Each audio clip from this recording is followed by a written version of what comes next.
There are moments in history so compressed, so crystalline in their clarity, that everything before them feels like preparation, and everything after feels like aftermath. A single word, spoken in a freezing farmhouse, surrounded by enemies, with no reasonable hope of rescue. A word so simple it confused the men who received it, so defiant it inspired the men who heard it, and so perfectly American that it still echoes more than 80 years later through the cold forests of Belgium. That word was nuts, and the man who said it was not a hero in the traditional mold. He was not a cavalry officer bred for glory. He was not a politician's son polished for command. He was not the kind of general whose name appeared in newspapers before the war had even started. He was an artillery officer from Pennsylvania, methodical and precise, the kind of man who showed up early, solved the problem in front of him, and moved on to the next one. He was, by most accounts of his contemporaries, exactly the person you would want managing a crisis and almost nobody's first choice for a monument. Anthony McAuliffe spent more than 2 decades of his military life doing work that history rarely rewards. He measured trajectories. He calculated fire solutions. He built artillery programs for a new kind of warfare that had never been tested at scale. He trained thousands of young men and sent them into the air above Normandy, and he jumped with them, and he survived, and he kept working. He was not spectacular. He was something rarer than spectacular. He was reliable. And then, in the pre-dawn darkness of a Belgian winter, surrounded by German armor on every road, his radios failing, his ammunition running low, his men eating whatever they could find in a town that had become a frozen island in an enemy sea, he was handed a letter, a formal ultimatum from German commanders who controlled the high ground, the roads, the artillery, and the weather. A letter that said, in the language of military protocol, surrender or be destroyed. He read it. He set it down. He said something that his aides scrambled to write down, and that word became the most quoted single syllable in American military history. But here is what that story misses. Here is what gets lost when a moment becomes a monument. The word itself was not the act of courage. The word was easy. What was hard, what took everything McAuliffe had built over 3 decades of quiet, unglamorous, methodical service, was making it true. Saying no to destruction is one thing. Organizing the defense that makes destruction impossible is another thing entirely. And McAuliffe did both. This documentary is about the full arc of a life that history has reduced to a single syllable. It is about a boy from an ordinary American background who entered a military academy and graduated without fanfare, who spent the years between 2 wars learning his craft with a patience most people cannot sustain, who became part of a revolutionary experiment in airborne warfare that the military establishment viewed with deep skepticism, who jumped into Normandy in the dark and spent 10 days in the most intense combat of the European theater, and who arrived at Bastogne not as the commanding general of the 101st Airborne Division, but as its second in command, filling a role that history would eventually give his superior officer credit for, until it became impossible to deny what everyone who was there already knew. Anthony McAuliffe held Bastogne, not through inspiration alone, though he inspired people, not through stubbornness alone, though he was stubborn in ways that made German commanders genuinely uncertain what they were dealing with. He held it through the accumulated weight of every artillery problem he had ever solved, every training exercise he had ever run, every quiet decision he had ever made in the absence of glory or applause. He held it because that is what men like McAuliffe do. They hold things. Over the next several hours, we are going to trace that life from its beginning. From a family with modest military connections in the early years of the 20th century to the halls of West Point, where a methodical young man from Pennsylvania fit in well enough and distinguished himself carefully rather than brilliantly. Through the long, flat interwar years of peacetime posting, Hawaii and the continental United States, where men like McAuliffe kept the knowledge alive, while the country largely forgot that armies existed for reasons beyond ceremony. Through the explosion of American military expansion after 1941, when everything McAuliffe knew suddenly became urgently needed by a nation that had almost run out of time. We will follow him into the air above Normandy on the 5th and 6th of June 1944, where the drop went wrong in almost every way military planners had feared, and several ways they had not anticipated, and where McAuliffe nonetheless found a way to make the artillery work in conditions that made artillery nearly impossible. We will walk with him through the hedgerows and the chaos of the beachhead, through Operation Market Garden in the Netherlands, where ambition outran logistics and the price was paid in soldiers, through the autumn rest that was never really rest, and into the Ardennes in December, where Germany gambled everything on one final offensive and chose the worst possible moment to do it. Because the worst possible moment for Germany happened to be the best possible moment for the world to see what Anthony McAuliffe was made of. If you are new here, now is the time to settle in. Pour something warm. Find a comfortable position. This is the kind of story that rewards patience, because it is built exactly the way McAuliffe himself was built, layer by layer, competence stacked upon competence, until the moment arrives when all of it matters at once. If you have been with us before, you already know how we tell these stories. Carefully, fully, without shortcuts and without mythology. We follow the man, not the legend. When the legend is true, we will tell you why. When history has simplified something that was more complicated, we will show you the complexity. And if you find value in what we do here, if this kind of deep, unhurried exploration of the people and moments that shape the world we live in is something you want more of, then subscribe. Stay close. There are more stories like this one waiting. Stories of ordinary people placed in extraordinary circumstances, and the ways they either rose or did not rise, and what the difference looks like when you trace it back to its origin. Anthony McAuliffe rose. He rose not suddenly, not dramatically, not in the way the films and the textbooks and the one-line summaries would have you believe. He rose the way most real things rise, slowly, invisibly, through repetition and refinement, and a stubborn refusal to stop learning in a world that rewards the appearance of already knowing. And then one morning in December 1944, surrounded by enemies in a Belgian market town, all of that invisible rising became suddenly, unmistakably visible. This is the complete history of General Anthony McAuliffe. We begin, as all things do, at the beginning. America, at the turn of the 20th century, was a nation still deciding what it wanted to be. The frontier had only recently closed. The wounds of the Civil War had begun to scar over, though they had not healed. Cities were swelling with immigrants, factories were rising from farmland, and the sons of ordinary families were being asked to imagine a country larger than anything their fathers had known. It was into this particular moment, neither the old world nor the new one fully formed, that Anthony Carwood McAuliffe arrived.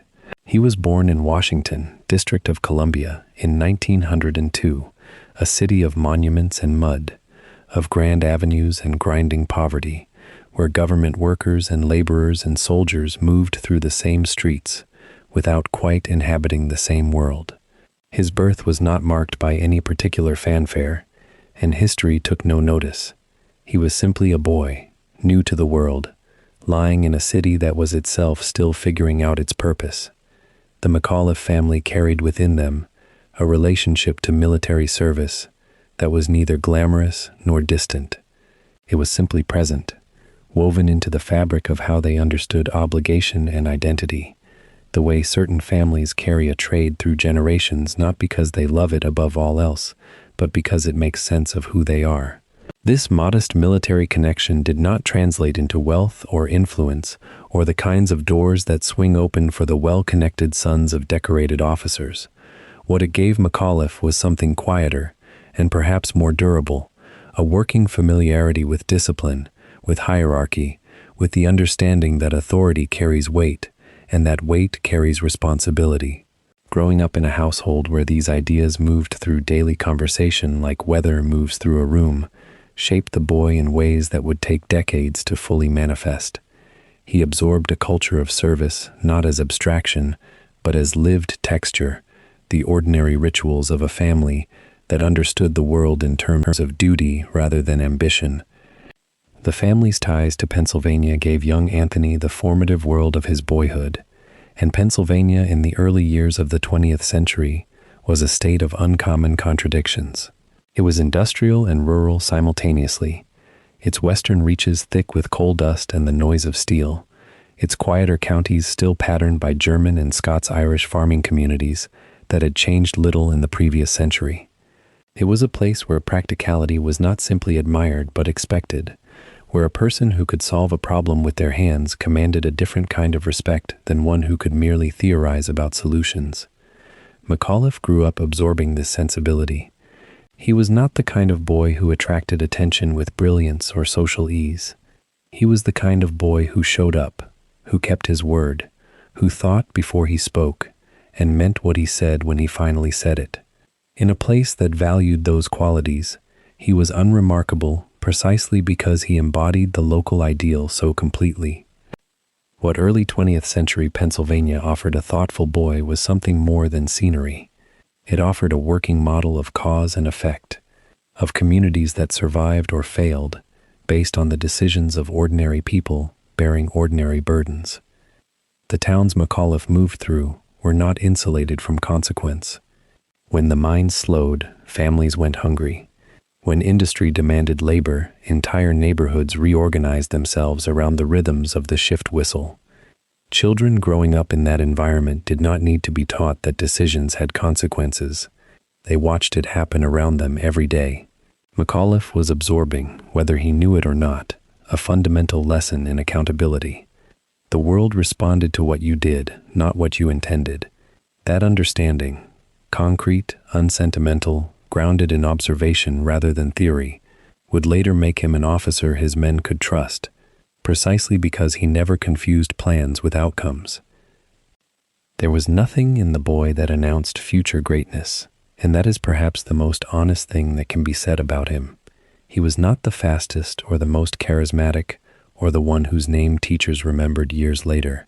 He was methodical in the way that children who are paying close attention tend to be methodical, not slow, but thorough, unwilling to move to the next thing until the current thing had been genuinely understood. His was a mind that worked through problems rather than around them. He did not have the temperament of someone who mistakes speed for intelligence or decisiveness for wisdom. He was patient without being passive, quiet without being absent, and those qualities, entirely unremarkable in a Pennsylvania boyhood, would eventually mean everything in a Belgian town surrounded by German armor in the dead of winter. The America that McAuliffe grew up in was also a country in the process of expanding its understanding of what a soldier was and what an army was for. The Spanish-American War had already demonstrated that the United States could project force beyond its own borders. The debates of the era about preparedness, about professionalism, about what a modern military required from the men who served in it, were not abstractions. They were conversations happening in newspapers and parlors and barbershops across the country. A boy with even modest military connections in his family background would have been exposed to those conversations early. McAuliffe was growing up at the moment when American military culture was beginning its long transformation from a frontier constabulary into something more complex, more technical, more demanding of officers who could think as well as fight. He would, without knowing it yet, spend his entire professional life inside that transformation. The First World War erupted when McAuliffe was 12 years old, and though he would not serve in it, its gravity reshaped everything around him. American boys of his generation grew up watching older brothers and neighbors depart, watching some of them return changed and some of them not return at all. They grew up reading dispatches from the Western Front and hearing the words Verdun and the Somme spoken in tones that combined pride and horror in equal measure. The war did not produce in McAuliffe any observable hunger for glory. He was not the boy who dreamed of charging across open ground toward enemy positions. He was the boy who might quietly wonder how the artillery was positioned and whether the supply lines could sustain the advance. That was precisely the disposition that would, 2 decades later, make him indispensable. His decision to pursue West Point was not the decision of a boy gripped by romantic visions of martial glory. It reads more clearly as the decision of a practical young man from a family of modest means who recognized in the military academy both an education and a calling, an institution where the values he had already absorbed, discipline, accountability, technical competence, were not merely tolerated but demanded. Pennsylvania had made him patient. His family background had made him fluent in the language of obligation. The West Point appointment was, in many ways, simply the next logical step in a life that had been quietly preparing for exactly this kind of structure. He was not arriving at the academy as a convert to some new creed. He was arriving as someone who had always spoken this particular language and was now being invited to study its grammar formally. What is striking, looking back, is how little of McAuliffe's early story conforms to the standard biography of the celebrated military commander. There is no prodigy narrative, no early demonstration of tactical genius that impressed his teachers, no story his family told about the boy who always seemed destined for extraordinary things. He was ordinary in the precise sense that the word deserves, not diminished, not lacking, but shaped by the ordinary forces of place and family and time in ways that produced something genuine rather than performed.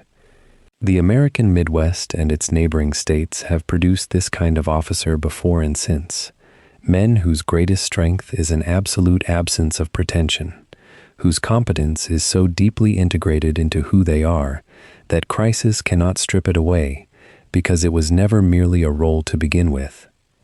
The early 20th century was also a time when American identity itself was being contested and renegotiated, when questions of what it meant to be a citizen and what a citizen owed were being argued in the streets, in the courts, and the halls of government. McAuliffe grew up in the middle of that argument, without appearing to be particularly consumed by it. His orientation was practical rather than ideological, concrete rather than abstract. What mattered to him was what worked, what held, what could be depended upon when circumstances turned difficult. This was not cynicism, it was something closer to integrity, a preference for what is real over what is merely convincing. It made him, as a young man, somewhat unremarkable in company that prized eloquence and dash. It would make him, as a middle-aged general in an encircled Belgian town, absolutely irreplaceable. By the time Anthony Carwood McAuliffe was ready to leave Pennsylvania behind and step into the formal structure of military life, he had been shaped by forces he could not fully name and would not have thought to articulate. He carried with him a quiet toughness, not the performed toughness of a man who needs others to believe in his strength, but the functional toughness of someone who has been paying attention to how the world actually works for long enough to stop being surprised by its demands. He was not going to West Point to become famous. He was going because it made sense, because it aligned with everything the world around him had taught him to value. The extraordinary future waiting for him was, at this moment, entirely invisible, buried somewhere ahead in the decades of service and preparation and accumulated judgment that would eventually make one cold morning in December 1944 into something history could not ignore. The Hudson River does not care about ambition.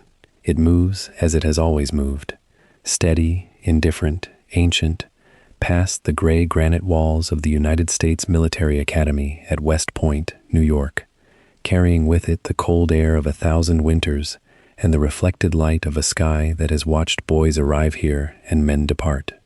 In the autumn of 1920, Anthony Carwood McAuliffe crossed that threshold for the first time as a cadet, one young man among hundreds, carrying the modest weight of a Pennsylvania upbringing and the slightly more substantial weight of a congressional appointment that had taken patience and persistence to secure. He was 18 years old. He was not the tallest, not the most decorated in scholarship, not the one the admissions officers would have circled in their ledgers as a name to remember. He was the one who showed up, squared his shoulders, and got to work. That, it would turn out, was enough, more than enough. But nobody knew that yet. West Point in 1920 was a place of ritual and pressure, of tradition deployed as both inspiration and weapon. The academy had been producing American officers since the early 19th century, and it wore that history like armor, its stone buildings and parade grounds radiating an institutional gravity that pressed down hard on every new arrival. The plebe year, the first year, existed by design as an exercise in controlled humiliation, a deliberate stripping away of civilian identity to make room for something harder and more useful. Young men arrived from every corner of the country, from farm towns and city neighborhoods, from families of generals and families of shopkeepers, and they were subjected without distinction to the same relentless pressure. The academy was not cruel for cruelty's sake. It was building something specific, an officer who could function when everything around him was falling apart, who could find his footing on ground that was actively trying to swallow him whole. McAuliffe absorbed this philosophy without visible complaint, which was itself a form of distinction. The academic curriculum at West Point in those years was rigorous and unapologetically technical. Mathematics formed the backbone of the program, with engineering, natural philosophy, and the sciences woven through 4 years of instruction designed to produce men who could calculate trajectories, build bridges, read terrain, and think clearly under conditions that destroyed clarity in ordinary men. McAuliffe thrived in these environments. He was a methodical thinker, someone who approached problems by breaking them into their component parts, solving each part systematically and assembling the solution without drama or flourish. His professors would not have called him brilliant in the way that some of his classmates might have earned that description, the intuitive leapers, the ones who arrived at answers before they could fully explain the path. McAuliffe was something different and arguably more durable. He was thorough. He was the student who understood not just the answer but every step that produced it, which meant that when conditions changed, when the variables shifted, he could adapt without losing the thread of his reasoning. Artillery, in particular, suited him. The science of indirect fire, the art of directing shells onto targets that cannot be seen from the gun position, of calculating angles and charges and weather conditions and the curvature of the earth itself, demanded precisely the kind of systematic, disciplined thinking that McAuliffe brought naturally to every problem. It was not a glamorous branch. The cavalry drew the romantics, the infantry the straightforward warriors, the engineers the builders. Artillery drew the mathematicians, the patient ones, the men who understood that the outcome of a battle could be decided not by the man holding the rifle, but by the man 3 kilometers behind him who had correctly calculated where the shell would fall 6 seconds after it left the barrel. McAuliffe understood this instinctively, and he pursued it with the quiet intensity that defined his approach to everything worth doing. Beyond the classroom and the gun line, however, West Point operated according to a social hierarchy as rigid and complex as any of its academic structures. The Cadet Corps arranged itself according to unspoken but clearly understood rankings of personality, charisma, and the particular brand of confident authority that some young men simply radiated from their first day of plebe year.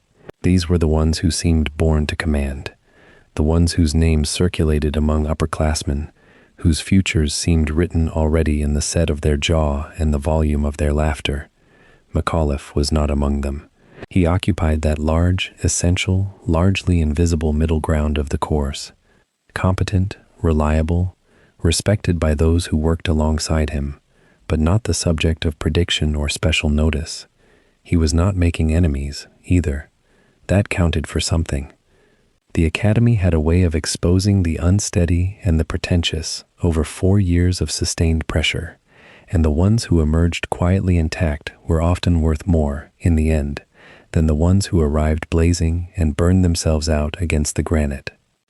His classmates in 1924 made up a generation that history was already preparing for extraordinary use, though none of them could have known the dimensions of what was coming. They would go on to fill the rosters of the Second World War's command structure, leading divisions, armies, and army groups across North Africa, Europe, and the Pacific. Some would become household names, others would become the indispensable men behind the household names, the ones who made the celebrated decisions possible by doing the essential work without celebration. McAuliffe would, in time, become something rarer still, a man who achieved one of the most famous moments in American military history, while remaining, in most respects, exactly what he had always been. But that particular clarity was 20 years away. On graduation day in 1924, he was simply a newly commissioned second lieutenant in the artillery branch of the United States Army, one more young officer stepping off the parade ground and into a career that offered moderate pay, frequent relocation, and the distant possibility of significance. The experience of 4 years at West Point does something to a man that is difficult to measure but impossible to miss in the product. It is not merely the knowledge transferred in classrooms or the physical conditioning enforced on drill fields and athletic grounds. It is the accumulation of small tests, repeated daily over years, that builds a specific kind of character, one that does not catastrophize, that treats chaos as a problem to be solved rather than a condition to be suffered, that finds in the presence of authority above it not a reason for passivity, but a framework within which individual judgment still operates. McAuliffe graduated having passed thousands of those small tests. He had learned to function inside rigid structure without being destroyed by it, to maintain his own thinking while operating within a chain of command that valued obedience.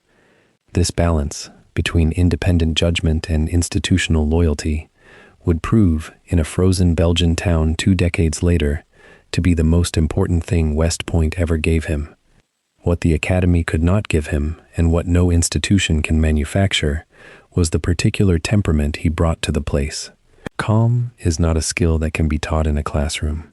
Steadiness under pressure is not a technique that appears in a field manual. These things come from somewhere deeper, from the grain of a person's character, as it was laid down in childhood and early experience, and they either hold under load or they do not. McAuliffe's held. His instructors at West Point saw it. His fellow cadets felt it. In the inevitable moments of crisis that academy life manufactured, the failed examination, the punishment tour, the relentless pressure of plebe year applied without mercy, he did not crack, did not visibly strain, did not perform the theatrical suffering that some of his peers offered as evidence of their sensitivity. He absorbed the pressure and continued. There was nothing showy about it. That was precisely what made it impressive to those who understood what they were watching. He left West Point in the summer of 1924 with his commission, his artillery assignment, and a set of friendships forged in the particular crucible of shared ordeal. Some of those men he would serve alongside for the rest of his career. Some he would command. Some he would outlast. The Academy had placed him in a cohort, given him a professional identity, connected him to an institution and a tradition that would shape the rest of his life in ways both visible and invisible. He was 21 years old, and the world he was entering was, for the moment, at peace. The wars that would define his generation were still 15 years away from the first and 20 years away from the greatest, and nothing in the tranquil summer of 1924 suggested the scale of what was coming. McAuliffe took his orders for his first posting and reported as directed, on time, without drama, ready to work. The boy from Pennsylvania, who had arrived at West Point as an unremarkable face in a large class, departed as something more specific. A trained artillery officer with a mathematical mind, a stable temperament, and a career ahead of him that would stretch through peacetime postings and professional obscurity until the world changed, and changed again, and finally arrived at a moment that required exactly the kind of man he had spent his entire life becoming. History is often inefficient in its preparations, spending decades building toward a single hour of necessity. In McAuliffe's case, West Point was the first workshop in a long process of manufacture, and the product it shipped out in 1924 was solid, if unfinished. The finishing would come later, in artillery ranges and tropical postings, and eventually in the skies above occupied Europe and the frozen roads of Belgium. But the foundation was here, laid in 4 years along the Hudson, in classrooms and on parade grounds and in the accumulated experience of being tested and not breaking. That foundation, it turned out, was everything. The uniform was new, the commission was real, but the war was over, and for a young artillery officer stepping into the peacetime Army of the United States in 1924, the world had a different kind of weight to it. Not the weight of shells and smoke, but the weight of patience. The weight of waiting for a purpose that might never arrive. Anthony McAuliffe had graduated from West Point into a military institution that was, in almost every practical sense, contracting around him. Congress had grown weary of wartime expenditure. The public had grown weary of wartime thinking. And the Army, stripped of funding and ambition, was becoming something closer to a holding pattern than a fighting force. He moved into the artillery branch as a second lieutenant and began accumulating the quiet currency of a peacetime career. Assignments, evaluations, transfers, promotions that arrived on schedules measured in years rather than merit. The Army of the interwar period was a small and intimate institution, its officer corps a community where reputations traveled faster than orders. A man was known by the firmness of his thinking, the reliability of his word, and the discipline of his conduct, long before he was known for anything done under fire. McAuliffe began building that kind of reputation in the only arena available to him: the training range, the staff room, the dusty parade ground of a peacetime posting, where excellence meant something even when nobody outside the gates was watching. His early assignments placed him within the continental United States, rotating through artillery formations that were stretched thin and under-equipped by any honest reckoning. The Army of the 1920s bore little resemblance to the force that had helped end the First World War, and even less resemblance to the force it would eventually need to become. Budgets were tight, manpower was limited, and the intellectual energy that drives military innovation was frequently stifled by institutional inertia. Yet within those constraints, a certain kind of officer could find genuine intellectual satisfaction. Artillery was not simply a matter of pointing a gun. It was mathematics made lethal, geometry applied to ground, the careful orchestration of timing, positioning, and fire control that required a mind, both precise and adaptive. McAuliffe was that kind of mind. He pursued his technical education with the same methodical persistence that had carried him through West Point. The Army's school system offered a path forward for officers willing to invest in depth rather than visibility, and McAuliffe walked that path steadily. He attended the necessary courses, absorbed the doctrine being written and rewritten in the aftermath of the First World War, and contributed to the ongoing conversation within the artillery community about how fires should be planned, adjusted, and controlled in modern combat. None of this generated headlines. None of it earned him any particular fame within the broader Army, but it built something durable inside the man, a command of fundamentals so thorough that, when circumstances demanded improvisation, he would always know precisely what he was departing from and why. His assignment to Hawaii brought a different texture to the interwar experience. The islands offered a posting that mixed genuine strategic importance with a quality of life that the Continental Army could not match, and the officers who rotated through the Pacific commands gained something valuable, an awareness that America's military concerns extended far beyond European tradition. The Pacific was vast, logistically demanding, and shaped by geography in ways that challenged conventional thinking about how armies moved and fought. Whether McAuliffe absorbed these lessons consciously or simply filed them alongside everything else he was learning, the effect was the same. His understanding of terrain, distance, and supply was becoming three-dimensional in ways that artillery doctrine alone could not have produced.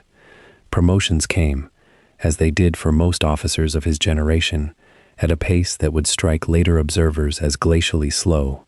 The rank structure of the interwar army was compressed by limited appropriations and a surplus of qualified officers competing for a finite number of positions. Men spent years as captains, years as majors. The Army rewarded longevity and steadiness more reliably than it rewarded brilliance, and McAuliffe gave it both. His evaluations reflected an officer who met every standard, exceeded many, and generated no controversy. He was not the kind of officer who dazzled a room or cultivated a following. He was the kind of officer who, when assigned a task, completed it with a thoroughness that made his superiors quietly grateful and slightly relieved. That quality, the relief he gave to those above him, would prove more valuable than any display of brilliance. The 1930s brought the gathering darkness of the wider world into American awareness, slowly at first, then with increasing urgency. In Europe, old certainties were dissolving. In Asia, a different kind of ambition was reshaping the continent by force. For the American military establishment, the decade presented both a warning and an opportunity, though the political will to act on either remained elusive well into the late 1930s. McAuliffe watched these developments with the eyes of a professional soldier who understood their implications before the public was willing to receive them. He had spent 15 years learning how armies fought, how they broke, and how the gap between preparation and improvisation was measured in lives. He knew what inadequate preparation looked like from the inside.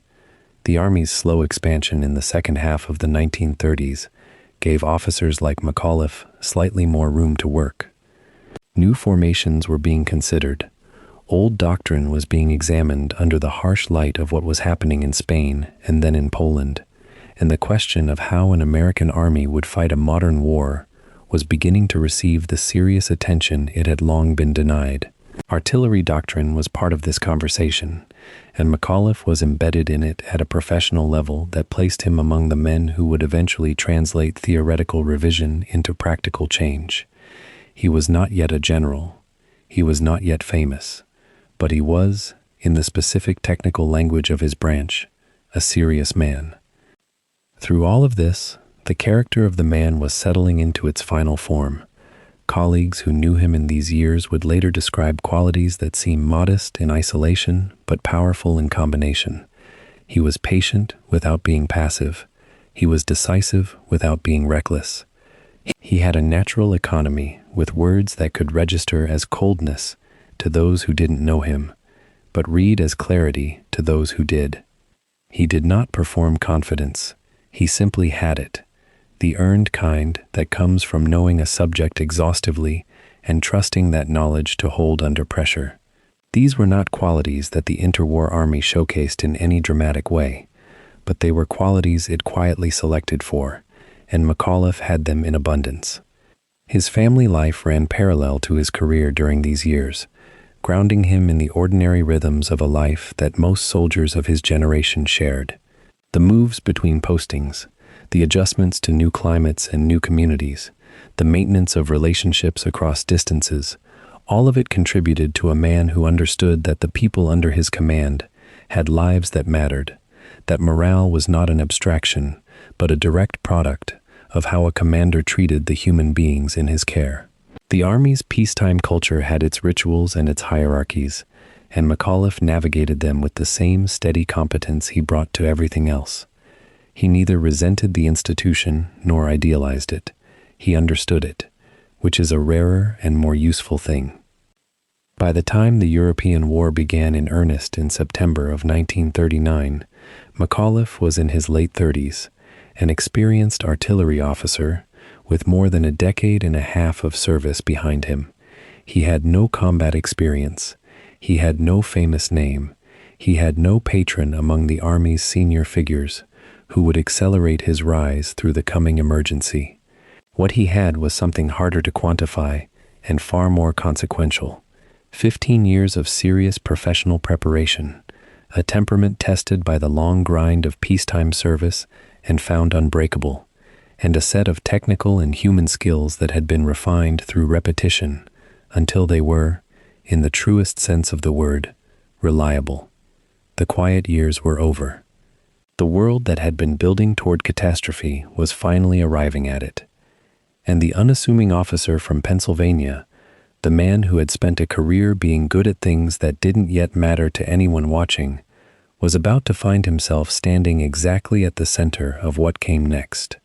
The attack on Pearl Harbor on the 7th of December, 1941, did not simply pull America into war, It detonated an entire society. Within weeks, the machinery of the most industrially powerful nation on Earth began its conversion from peacetime production to the requirements of global conflict. And inside that machinery, every officer in the United States Army suddenly felt the gears turning faster beneath them. For men like Anthony McAuliffe, who had spent nearly 2 decades accumulating quiet expertise in the shroud of a military that the country had never quite decided to fund properly, the moment carried a particular weight. The long interwar years of modest postings, careful study, and patient service had not been wasted. They had been preparation. And now, at last, the country needed everything those years had built. McAuliffe was 40 years old when the war began, a career artilleryman with a reputation for methodical competence and uncommon steadiness under pressure. He was not the kind of officer who attracted dramatic attention, not a performer, not a man who filled rooms with his personality.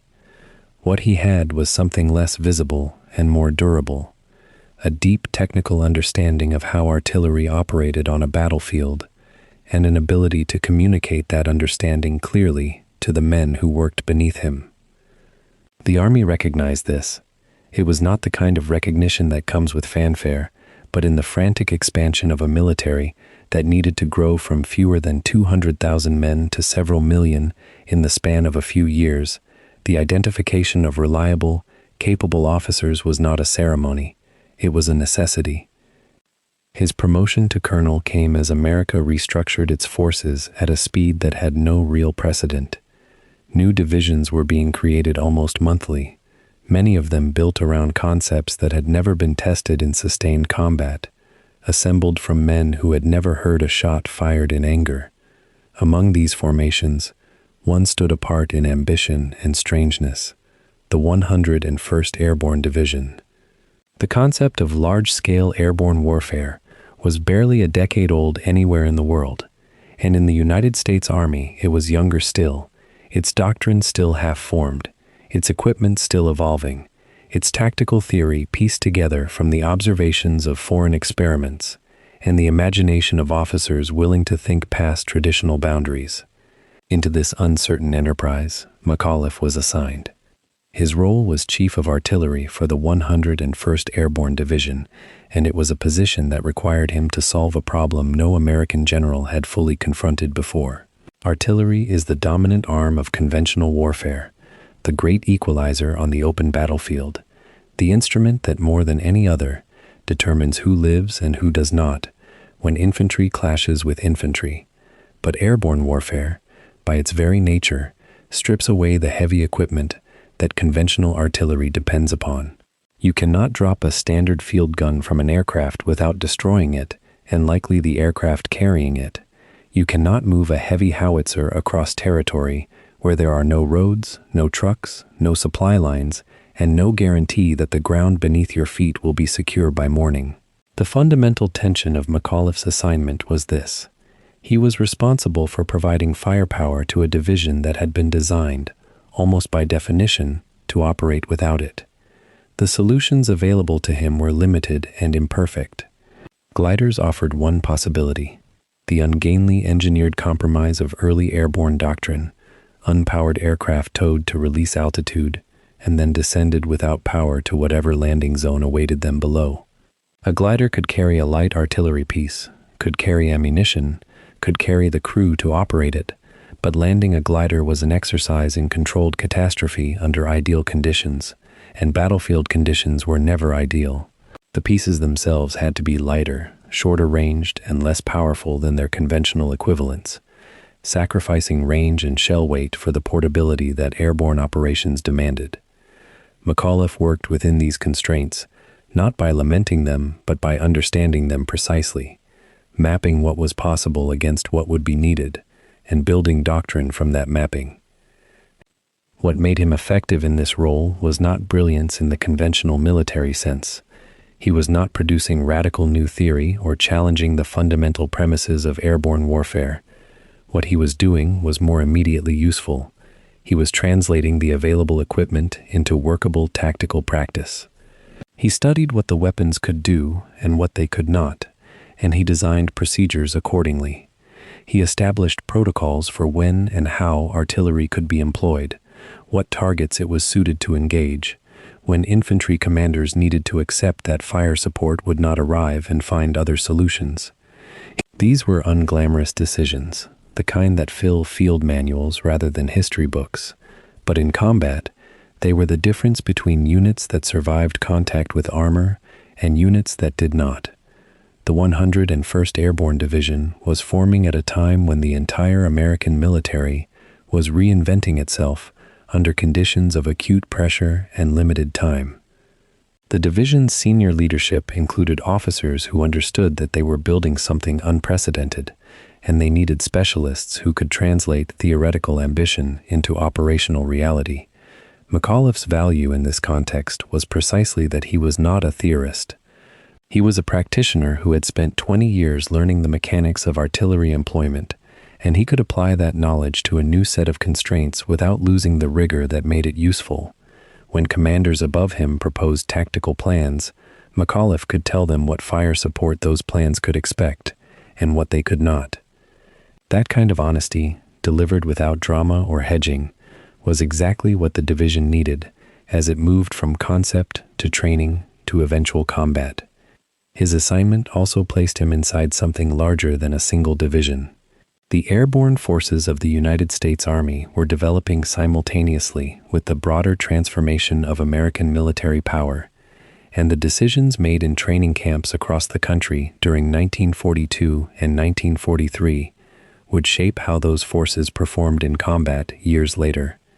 McAuliffe was one of a relatively small number of officers working through the practical details of airborne artillery support, and the procedures he developed, the training he oversaw, the protocols he established for communication and coordination fed into a body of doctrine that would be tested across North Africa, across the Mediterranean, and eventually across the English Channel. He could not have known the full scope of what he was contributing. Few men in his position could. But the work was being done, piece by piece, with the quiet persistence that had always defined him. There was also the human dimension of his new role, which was in some respects more demanding than the technical one. He was now responsible not merely for the correct employment of weapons, but for the development of the men who would employ them. Artillery soldiers in an airborne division were a particular kind of soldier. They had to be capable paratroopers and glider troops in addition to their technical specialty, trained to jump from aircraft or survive glider landings before they could even begin their assigned work. The physical demands were considerable. The casualty rates in training were not negligible, and the psychological adjustment required of men accustomed to operating behind the lines of conventional forces was genuine. McAuliffe bore the responsibility of building that force with the seriousness that responsibility demanded. His promotion to colonel had moved him several steps beyond the relatively contained world of the battery and the battalion, into a level of command where his decisions affected not dozens but thousands. This transition in scale is one that tests officers in ways that smaller commands do not, because at a certain level the work becomes less about technical execution and more about judgment, communication, and the ability to create coherent action from complex, competing demands. McAuliffe had shown in his earlier postings that he possessed good judgment and a clear mind under pressure. Whether those qualities would survive the escalation of responsibility that wartime demanded was something that would only be answered in combat. But the men around him, the officers who worked with him in the formation of the division, had begun to develop an answer of their own.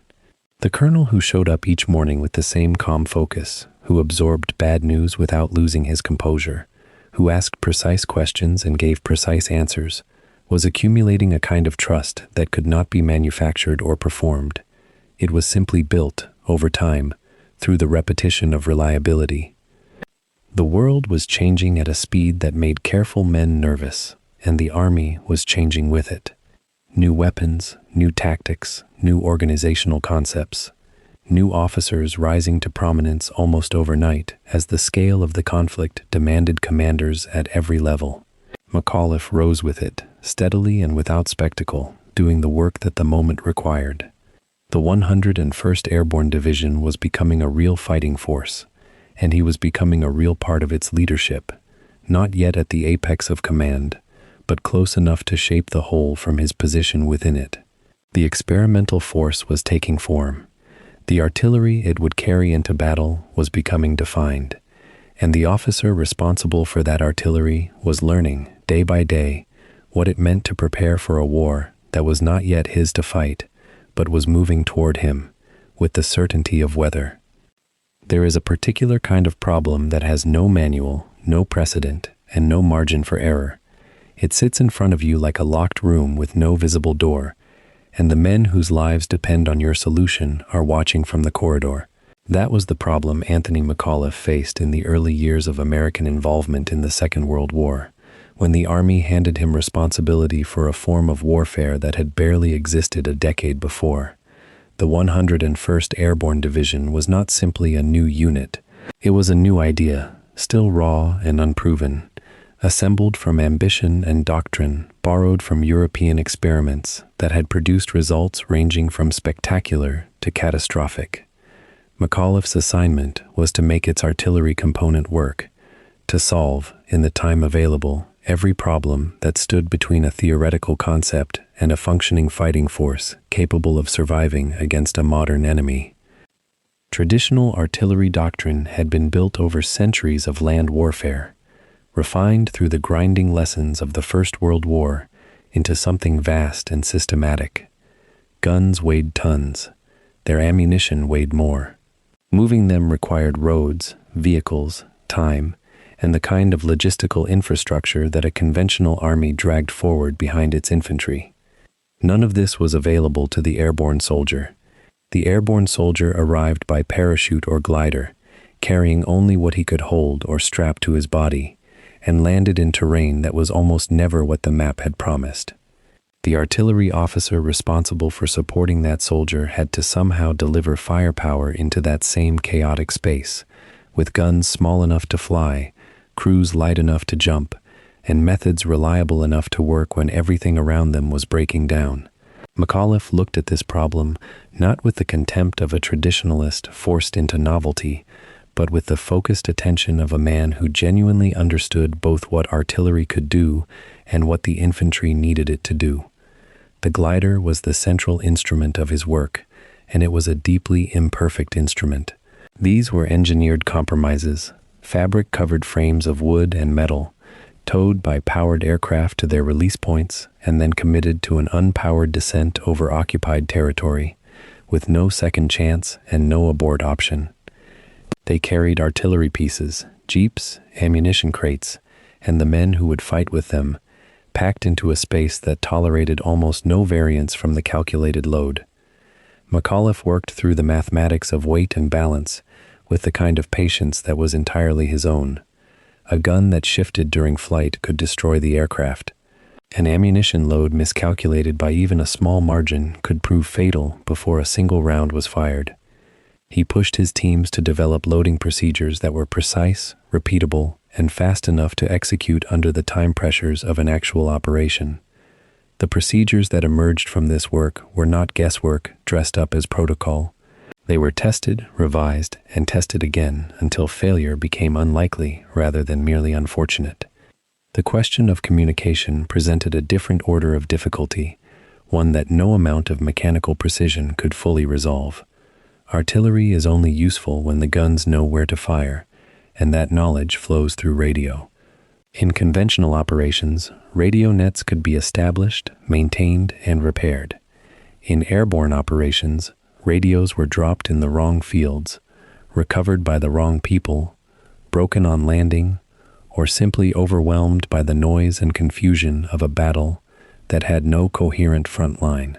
McAuliffe understood that a doctrine built entirely on radio communication was a doctrine built on sand. He developed supplementary methods, visual signals, runner systems, pre-planned fire grids that allowed artillery to support infantry even when no one could speak to anyone else.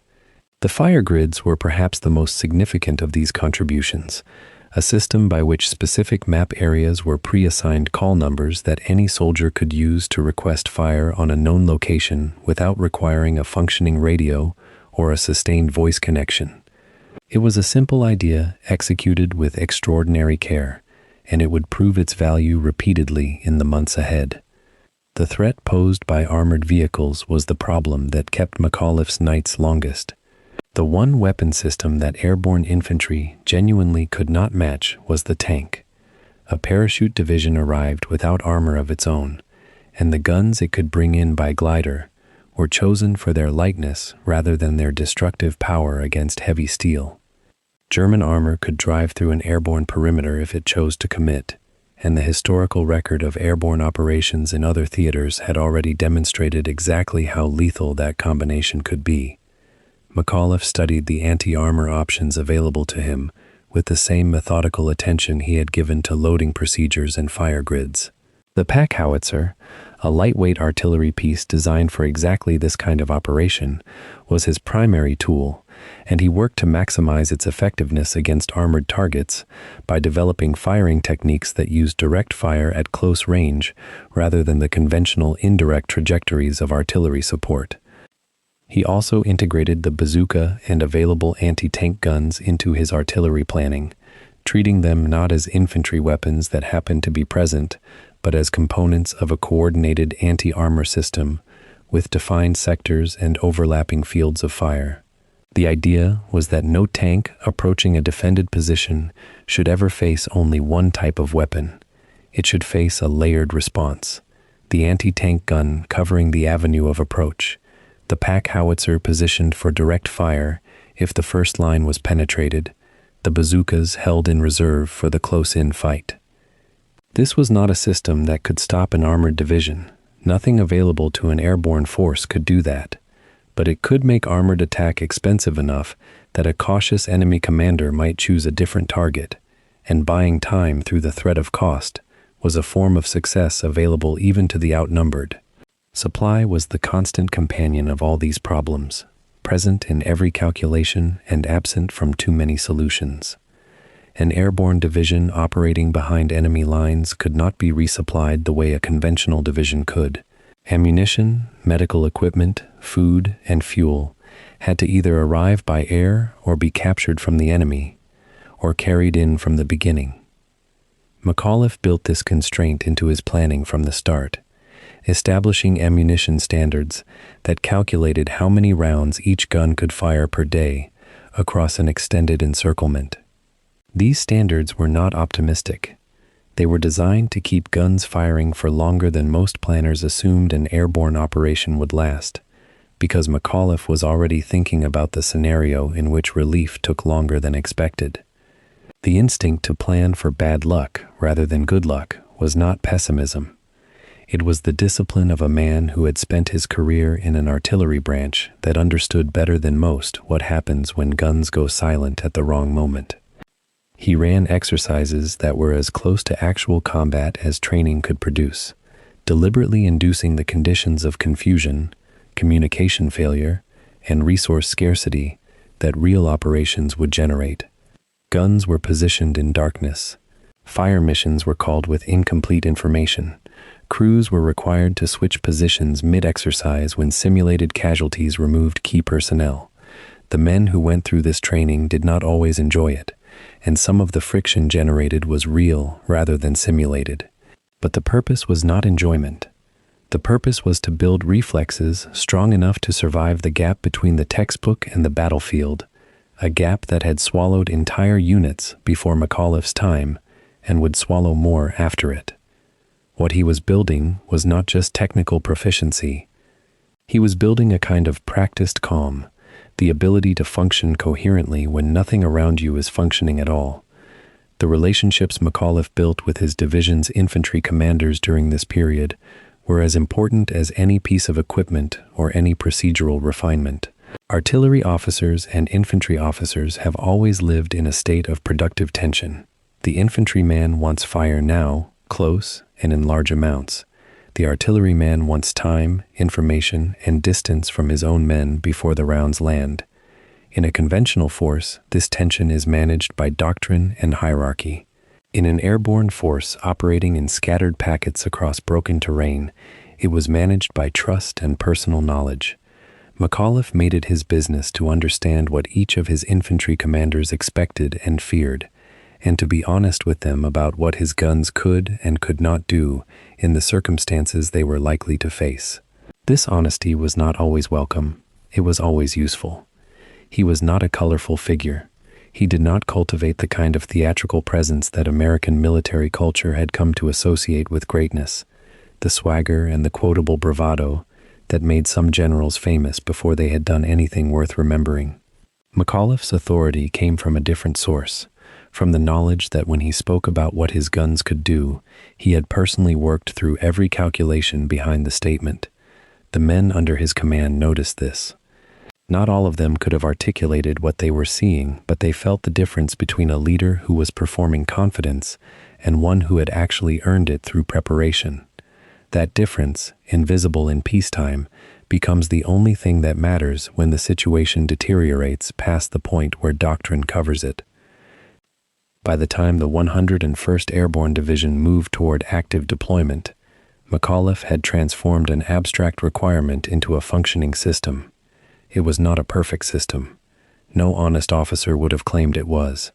There were gaps and weaknesses that only combat would reveal, and some of those revelations would cost lives. But the protocols he established, the loading procedures, the fire grids, the anti-armor layering, the supply calculations, the training in chaos, gave his men a fighting chance to survive circumstances that would have consumed a less thoroughly prepared force. The work was quiet, detailed, and almost entirely invisible to anyone not directly involved in it. This was entirely characteristic of the man who had done it, and it was perhaps the most important work of his career up to that point. The fields of Camp Claiborne and the forests around Camp McCall did not look like the prelude to history. They looked like mud. They looked like exhaustion. They looked like young men from Ohio and Georgia and Massachusetts who had barely shaved their first beard, now running until their lungs burned, jumping from platforms they could not see the bottom of, learning to trust a canopy of silk above them as the only barrier between themselves and the ground, rushing upward at terrifying speed. This was where Anthony McAuliffe spent 1943 and the early months of 1944, not in the clean geometry of a staff room, but in the grinding, unforgiving machinery of preparation. He had accepted his role as the division's chief of artillery, but artillery, in an airborne division, was only part of the story. What surrounded that role was something larger and far more demanding: the transformation of a mass of individuals into a single cohesive organism capable of surviving the worst conditions warfare could produce. McAuliffe was not a man who gave dramatic speeches, but he was always present. And presence, in those months, meant everything. The 101st Airborne Division had not existed for long. It had been constituted in the summer of 1942, and by the time McAuliffe was working with it in earnest, it was still in the process of finding its character.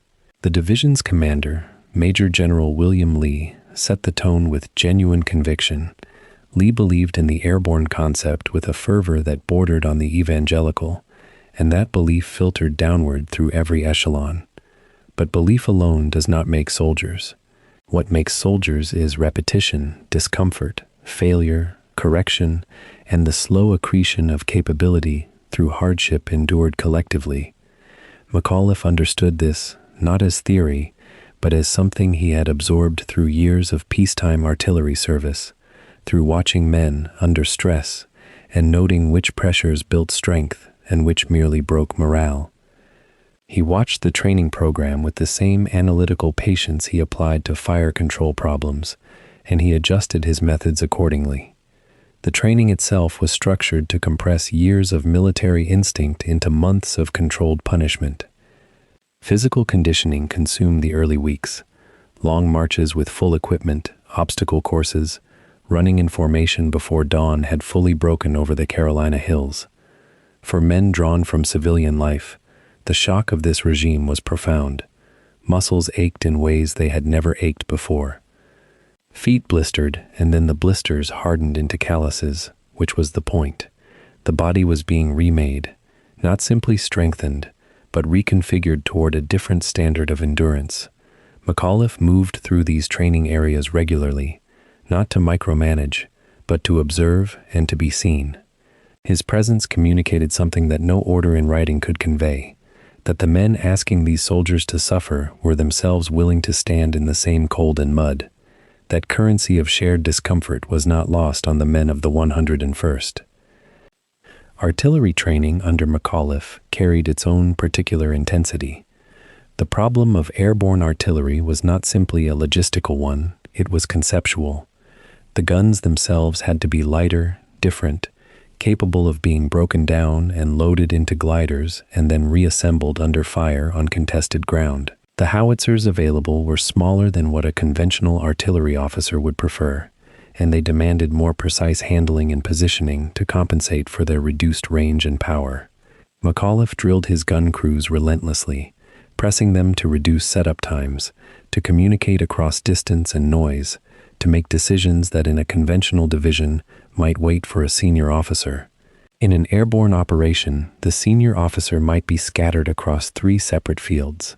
Every gun crew had to function with a degree of autonomy that most artillerymen had never been asked to demonstrate. McAuliffe built that autonomy deliberately, testing it until it became reflex. There were accidents. This fact must be stated plainly because it was part of the reality McAuliffe lived through, and to soften it would be to misrepresent the weight he carried. Airborne training was among the most dangerous forms of military preparation conducted in the United States during the Second World War.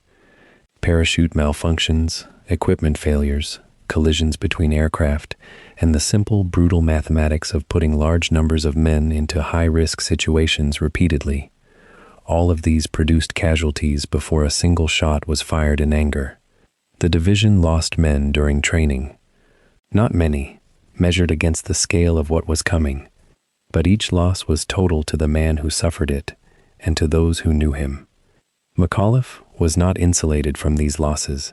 He was required to sign paperwork that moved through his office, reports that translated human life into the bureaucratic language of incident classification. He attended at least some of those burials or sent representation where attendance was impossible, because the institutional acknowledgement of loss was part of what he owed the men under his care. What his subordinates observed during these difficult moments was not the absence of emotion, but its careful governance.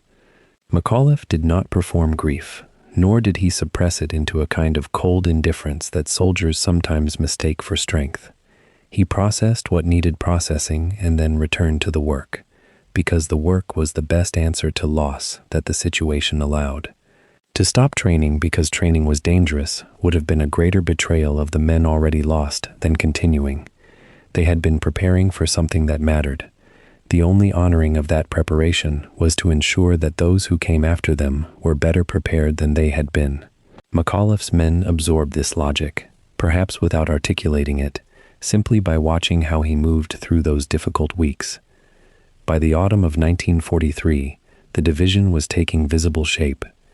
The raw recruits of the previous year had become something recognizable as soldiers, not yet tested by combat, but holding themselves differently, responding to orders with a precision that had been absent before, demonstrating in their bearing and their instincts the slow deposit of intensive training.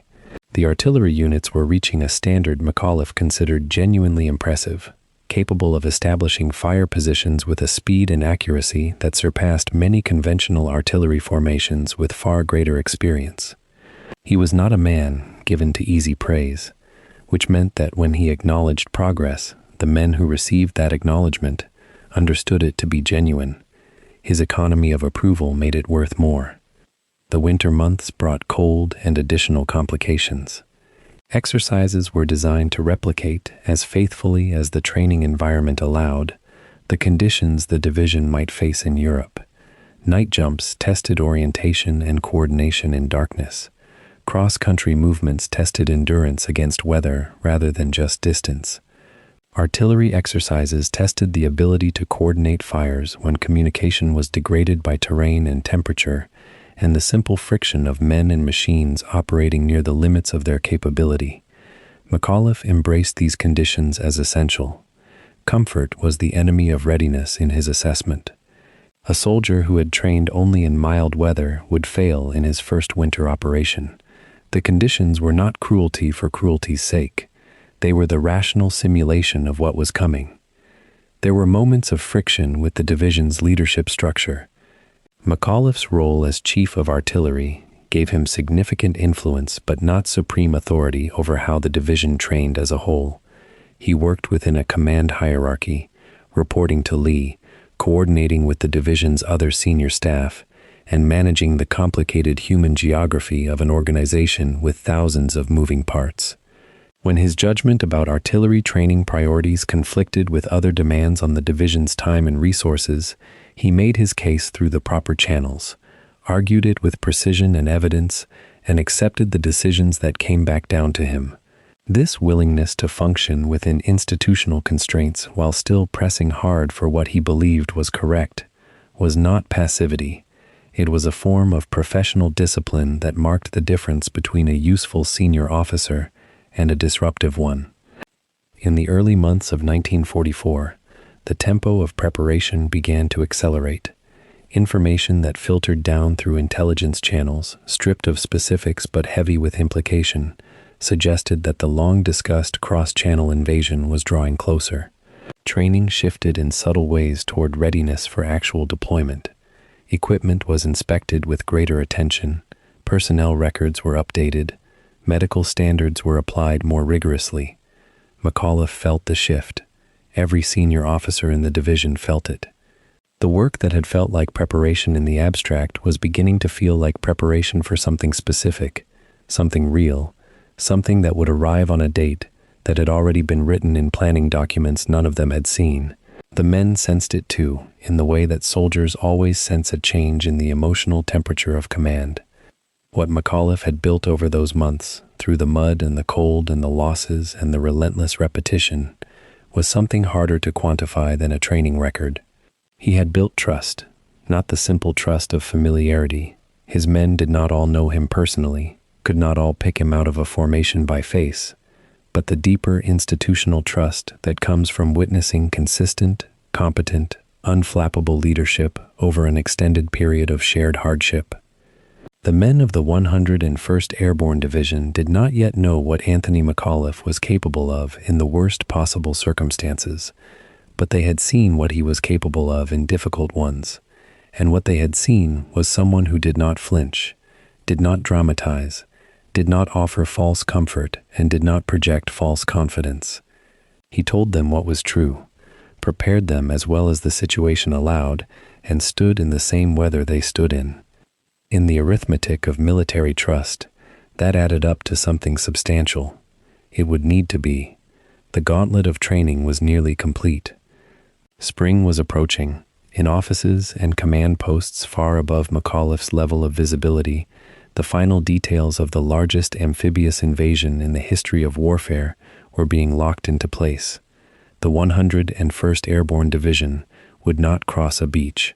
They would go before the beaches, into darkness, into confusion, into a night so significant that it would compress everything that preceded it into the category of prologue. McAuliffe had spent 2 years building the instrument. He was about to learn whether it was sharp enough. The 5th of June, 1944. Across southern England, in camps and air bases stretching from Lincolnshire to Devon, thousands of men move with the peculiar energy of soldiers balanced between routine and history. For weeks they have trained, drilled, jumped from towers, studied maps until the world of Normandy existed in their minds as clearly as the ground beneath their feet. But maps are abstractions. Maps do not capture the weight of a loaded parachute, the darkness of a night sky over hostile territory, or the particular silence that falls when a man confronts the knowledge that his next hours may be his last. Anthony McAuliffe walks among them this day, moving through the compound of the 101st Airborne Division with the measured pace of a man who understands that his presence carries meaning beyond words. He does not stride or gesture broadly. He simply walks, and where he walks, the temperature of anxiety shifts slightly downward. The men watch him. They have learned over months of training that McAuliffe is a man who does not panic. And in this moment, on the eve of the largest invasion in history, That quality is worth more than any speech. The sky that morning carries the gray heaviness of an English spring pressed into early summer, clouds low and moisture-laden, the air tasting of salt blown inland from the channel. Men load aircraft with methodical precision, checking and rechecking equipment that has been checked 100 times already. Ammunition boxes, medical supplies, Bangalore torpedoes designed to blow gaps through barbed wire, entrenching tools, rations, water containers, radio equipment that may or may not survive the fall. The weight accumulates. A fully equipped paratrooper from the 101st Airborne will jump carrying somewhere between 60 and 80 pounds of additional load, enough to make the jump itself dangerous and the landing an exercise in controlled falling. McAuliffe has seen men break ankles on training jumps. He has seen men miss drop zones entirely and wander confused through English countryside before finding their units. He has authorized the training regimen that produces these moments of failure, so that failure in France will be less likely, less catastrophic. The price of that calculation sits with him as he observes the loading operations. There is no way to separate preparation from loss, no formula that guarantees success without accepting risk. He accepts it. By midday, the orders are official and irreversible. Operation Overlord will commence at first light on the 6th of June. The weather window has been closing, and General Eisenhower has committed the invasion to this date. The men of the 101st Airborne are locked into the compound now. No communication with the outside world, no possibility of last-minute reprieve or cancellation. They are confined to base, gathered in briefing areas where senior officers explain what they already know, from maps and from the persistent rumors that circulate among soldiers as reliably as weather. They will jump near the town of Sainte-Mère-Église in Normandy, their objective to secure crossings over the Douve River and prevent German reinforcement from the south against the beachhead forces landing at dawn. It sounds clean when stated that way. Secure crossings. Prevent reinforcement. The words organize chaos into purpose, and purpose is what men need when facing the unknown. McAuliffe stands before groups of soldiers and officers, watching faces as the briefing details unfold. Determination is visible on some, fear on others, though most have learned by now to hide fear behind the mask of military bearing. Resignation exists somewhere in the mix as well, the peculiar acceptance that comes when choices have been exhausted and only action remains possible. He has seen thousands of men trained and prepared, and he knows the capacity of American soldiers to endure difficulty. He also knows that training and capacity mean nothing against random chance, against the artillery shell that arrives without warning, against the moment when a parachute fails to deploy or becomes tangled around a body falling through darkness. Knowledge of these possibilities never fully leaves the mind of a competent officer. Instead, it settles into a kind of acceptance, a recognition that command means bearing the weight of every possibility, every potential loss, without the luxury of certainty. As evening approaches, the atmosphere in the base shifts into something more solemn. The practical activity of preparation gives way to the emotional reality of imminent danger. Men write letters home, knowing they may be the last words they ever send to wives, mothers, children. Some pray, some sit quietly and stare at nothing, their minds traveling to places beyond reach. The chaplains move among them, offering whatever comfort faith can provide, speaking quietly with men who seek connection to something larger than the fear they carry. McAuliffe does not have the authority of a chaplain, but he has authority nonetheless, earned through months of demonstrating competence and calm. He walks through the barracks and the areas where men gather, stopping to speak with officers and soldiers, his presence communicating without words that someone still remains in control, that the machinery of command is functioning even as individual men confront private terror. The conversations he has in these hours are brief and practical.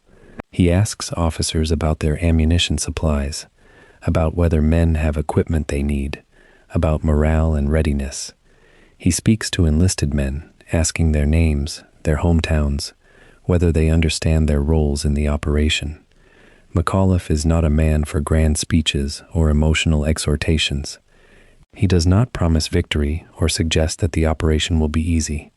Instead, he communicates through his calm demeanor and his attention to detail a simple message: that he understands the magnitude of what they face, that he has done everything possible to prepare them, and that he will be with them when the operation begins. For soldiers contemplating violence and potential death, this is enough. The alternative is an officer visibly afraid or uncertain, and that would be intolerable. McAuliffe bears the burden of never allowing uncertainty to show, of maintaining the facade of control, even when the future appears genuinely unknowable. The aircraft begin to appear in the evening hours, row upon row of C-47 transport planes landing at the airfield, their engines settling into silence as crews prepare them for the night operation. Each plane will carry paratroopers of the 101st Airborne Division, each one navigated by pilots who must fly at low altitude in darkness, must locate drop zones over hostile territory, must time their release precisely so that troops land in the correct areas, rather than scattered across kilometers of Normandy landscape. The pilots themselves carry a different kind of burden than the soldiers they will carry. They cannot see what happens to men after they jump. They will never know if their navigation was accurate, if the soldiers they delivered had any chance of regrouping and accomplishing their mission. They will fly home believing they have done their part, but lacking the closure that ground action provides. McAuliffe does not interact extensively with the pilots, but he understands that they too carry weight this night. As darkness falls completely, the men of the 101st Airborne prepare for loading. They have dressed in combat uniforms, faces darkened with grease to reduce visibility, equipment checked one final time. They are no longer civilians dressed as soldiers. They are transformed into fighting men, every detail of their appearance calculated for function and survival. Weapons are loaded, ammunition distributed, each man knowing exactly how many magazines he carries and where they rest. The order comes to move toward the aircraft, and thousands of soldiers begin walking in organized columns toward the waiting planes. The sound of boots on pavement, the clink of equipment, the muted conversation of men moving toward an uncertain future. McAuliffe watches them file past, noting the set of shoulders, the tilt of heads, the visible effort many take to place one foot in front of another. Fear is heaviest right before the moment that demands action. Once the action begins, fear often settles into focus and purpose. The loading of the aircraft takes hours. Men laden with equipment must climb into the cargo holds of the transports, find their places on the long benches that run along the fuselage, check their seat belts, sit in compressed rows that offer no comfort but maximum capacity. McAuliffe observes the process, noting that his men move with efficiency despite the awkwardness of the situation. The training has worked. They know how to load quickly. They know how to sit in discomfort without complaint. They know that what happens in the next hours will make the minor physical discomfort of the aircraft seem trivial by comparison. Around the aircraft, the night has become full and absolute. Stars are visible now between the broken clouds, and the darkness has an almost palpable quality, the kind of darkness that makes every sound seem magnified. Somewhere across the channel, German soldiers are resting or alert, unaware of the precise moment when thousands of American paratroopers will descend from the sky above them. By the time the final men are loaded into the final aircraft, the night has advanced well past midnight. McAuliffe stands near the runway, watching the long silhouettes of the transport planes with their rows of windows, each window containing the face of a soldier looking out at English darkness one final time. Some of the men appear calm, others show strain that no amount of training can completely suppress. He has moved among enough soldiers to understand that courage is not the absence of fear. Courage is the decision to move forward despite fear, and the men loading these aircraft are making that decision, have already made it through the months of training, and now must execute it. McAuliffe will not jump with the assault wave. He will land later, once beachheads are secured and drop zones are cleared. This fact sits with him as something less than comfortable. He has trained these men. He understands their capabilities and their limitations. He knows that they will face situations that cannot be anticipated or fully prepared for, and he will not be there for those first moments when the decisions he has influenced through training will be tested against the reality of combat. The engines of the transport planes begin to turn over, a sound that builds from individual aircraft into a rumbling that seems to shake the night itself. Propellers engage, and gradually the planes begin to move toward the runway. McAuliffe watches them line up, watch them taxi, and finally, in the darkness that precedes dawn, watch them rise into the sky. One by one, they become airborne, their wheels clearing English earth, their paths turning toward France, and the zones where thousands of paratroopers will soon exit the cargo holds and descend into darkness. The sound of the engines fades gradually as the aircraft gain altitude and distance. The runway falls silent. The night is now empty of the massive industrial sound that has filled it for hours. McAuliffe stands in that silence, aware that he has just witnessed the departure of men he has shaped through training, men who will now experience consequences beyond any preparation or any control he can exercise. The largest invasion in history is now underway, and the outcome is no longer within any man's power to determine completely. All that remains is the waiting, and the hope that the training has been sufficient, that the men have absorbed enough skill and discipline and courage to accomplish what they have been asked to do. The rest of the night passes slowly for those remaining on the base. McAuliffe returns to his quarters but does not sleep.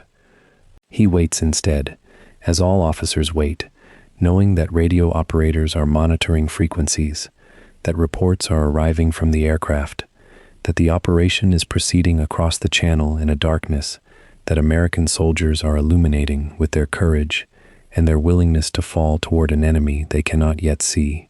Somewhere over Normandy, Anthony McAuliffe's training, his doctrine, his leadership is being tested in the most absolute way possible. The outcome, when it becomes known, will shape whether he is remembered as a competent officer who prepared his men well, or as someone whose preparation was insufficient for the magnitude of what awaited them. But that judgment lies in the future. For now, in the darkness before dawn on the 6th of June, all that exists is the waiting, and the knowledge that history has begun in earnest, and that no power of will can reverse the course now set in motion. The 6th of June, 1944. Across southern England, the night sky fills with the sound of thousands of aircraft engines.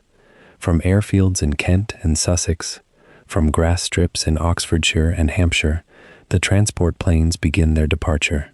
Massive Douglas aircraft, their fuselages packed with paratroopers, lumbered down runways with straining engines. Behind them, Waco gliders towed by larger planes wait for takeoff, their wooden frames carrying not just soldiers, but the heavy equipment without which an airborne assault becomes merely an expensive gesture toward death. The men inside those aircraft sit in rows, their faces darkened with camouflage, their equipment so heavy that some cannot stand without assistance. They have checked their weapons 4 times, 5 times, more times than they can remember. They know what waits below. They have been briefed on flak concentrations, on known German positions, on the towns they must capture or defend. The briefing maps showed clear objectives in precise military language. The reality of what approaches remains unknowable to every man except those who have tasted combat before. The night is clear, starlit, almost peaceful in its indifference to the violence about to unfold. McAuliffe stands among his men in the darkness, his rank invisible now beneath the jumpsuit and webbing that transform all officers and enlisted alike into identical masses of canvas and steel. He does not deliver speeches. The moment for grand words has passed. Instead, he moves among the troops, his presence a kind of answer to the question none of them ask aloud. Will we survive this? His face is calm, his manner deliberate. He checks equipment, nods at soldiers, speaks quietly to officers about fire support priorities and assembly points. These conversations matter less for their specific content than for what they communicate. That leadership remains awake, aware, unconcerned with the outcome to the degree that concern becomes the privilege of those with nothing to lose. His artillerymen, The specialists who will coordinate the delivery of firepower across the scattered drop zone gather close to receive final instructions. The mechanisms of modern warfare depend on their precision, on their ability to communicate across distance and darkness, to place shells where they will destroy the enemy and spare the soldiers they protect. McAuliffe understands that in the chaos of airborne operations, the man who maintains clarity about his specific responsibilities becomes a pivot upon which entire battles can turn. The engines roar louder. The aircraft begin to move, gathering speed down the runway, rising slowly into the June darkness toward the Channel crossing and the coast of occupied France beyond. From the ground, the sight is overwhelming. Wave after wave of transport planes, their navigation lights visible in the black sky, like a constellation of moving stars. The sound is tremendous, the vibration tangible even to those watching from the ground. Those who remember this night describe the moment not as words but as sensations. The engine noise, the smell of aviation fuel, the feeling of being part of something incomprehensibly vast. Inside the aircraft, conversation stops. Men sit in silence as the planes drone through the night. Some pray, some sleep through sheer exhaustion and nervous tension. Some stare at nothing, their minds occupied with fears too large for language. McAuliffe sits with his men, watching their faces in the dim red light of the interior lamps. He has seen men in crisis before. He knows that terror and courage often wear identical masks, that the difference lies not in the absence of fear, but in the ability to function despite it. The coast of France approaches. Anti-aircraft fire begins to rise from the ground below, tracers that cut through the night like violent brushstrokes against black canvas. The pilots feel the impact of bullets, hear the sound of rounds punching through fuselage metal. Some planes are hit and begin to smoke, their engines losing power as they descend toward the dark earth below. Others press forward through the fire, their pilots holding course despite the danger, because to deviate would scatter the jump zones and destroy the entire operation. The men in the aircraft feel the plane shaking, hear the sounds of impact, experience the helpless knowledge that they are trapped in a metal tube descending through a storm of fire. This is the moment before the jump, the moment of maximum vulnerability, when departure has occurred, but the only exit involves launching into darkness above an enemy-held landscape. McAuliffe moves quickly through the aircraft, moving toward the open door that will soon appear, checking on his men, his presence a steady counterweight to the chaos erupting around them. The light begins to change as the planes drop lower, descending toward their designated drop zones across Normandy. Minutes remain until the jump signal. The red light begins to glow at the open door. The jump master stands in the opening, eyes tracking ground features only half visible in the darkness below, comparing them to maps memorized during briefing. The first passes are made at too high an altitude, the pilots and jump masters recognizing that the drop zones are not yet below them. The aircraft circle back, losing altitude, moving toward the positions where soldiers have been ordered to jump. The second passes begin. The jump light changes from red to green. The jump masters bellow orders above the roar of engines and rushing wind. The first paratroopers stand and move toward the open door, their faces toward the darkness that will soon receive them. McAuliffe stands and checks his own equipment one final time, his carbine secured, his radio pack heavy across his chest. He moves toward the jump door in his position in the column, following the men ahead of him, waiting for his turn to commit himself to the darkness and the unknown terrain below. This is the moment when all training ends, and all experience becomes theoretical. The jump from a transport plane in darkness over enemy territory, with no certainty of where you will land or whether the ground will receive you intact, strips away pretense.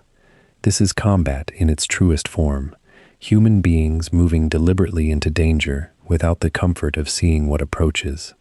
He jumps. The moment of release is simple, almost anticlimactic. One moment standing in the aircraft, the next falling through black sky with the wind roaring past. His parachute opens with a jerk, the sudden deceleration violent enough to wrench every muscle tight. Above him, Other parachutes bloom into visibility against the lighter darkness of the sky. Around him and below him, the world of Normandy begins to take shape. Fields, hedgerows, the silhouettes of trees. There is no time to feel relief at his chute opening, because the ground approaches rapidly. He braces for impact. The landing is hard, the training not quite sufficient to prevent the impact from driving the air from his lungs. He lands in a field, his equipment scattered around him, other paratroopers descending through the darkness all around him, some landing heavily, some slamming into trees or hedgerows, the field transforming from an empty space into a zone of violence and confusion as hundreds of soldiers are deposited roughly onto Norman soil. The ground phase begins immediately, though there is no coherent ground phase, only fragments of men gathering in darkness and attempting to form groups from the chaos. McAuliffe finds other soldiers, some from his own unit, some from other divisions entirely. Orientation is nearly impossible. The terrain looks different from the maps. The darkness obscures landmarks, and the enemy has not waited politely for the Americans to organize. Sporadic small arms fire begins immediately, German sentries and soldiers responding to the sudden appearance of American paratroopers in their midst.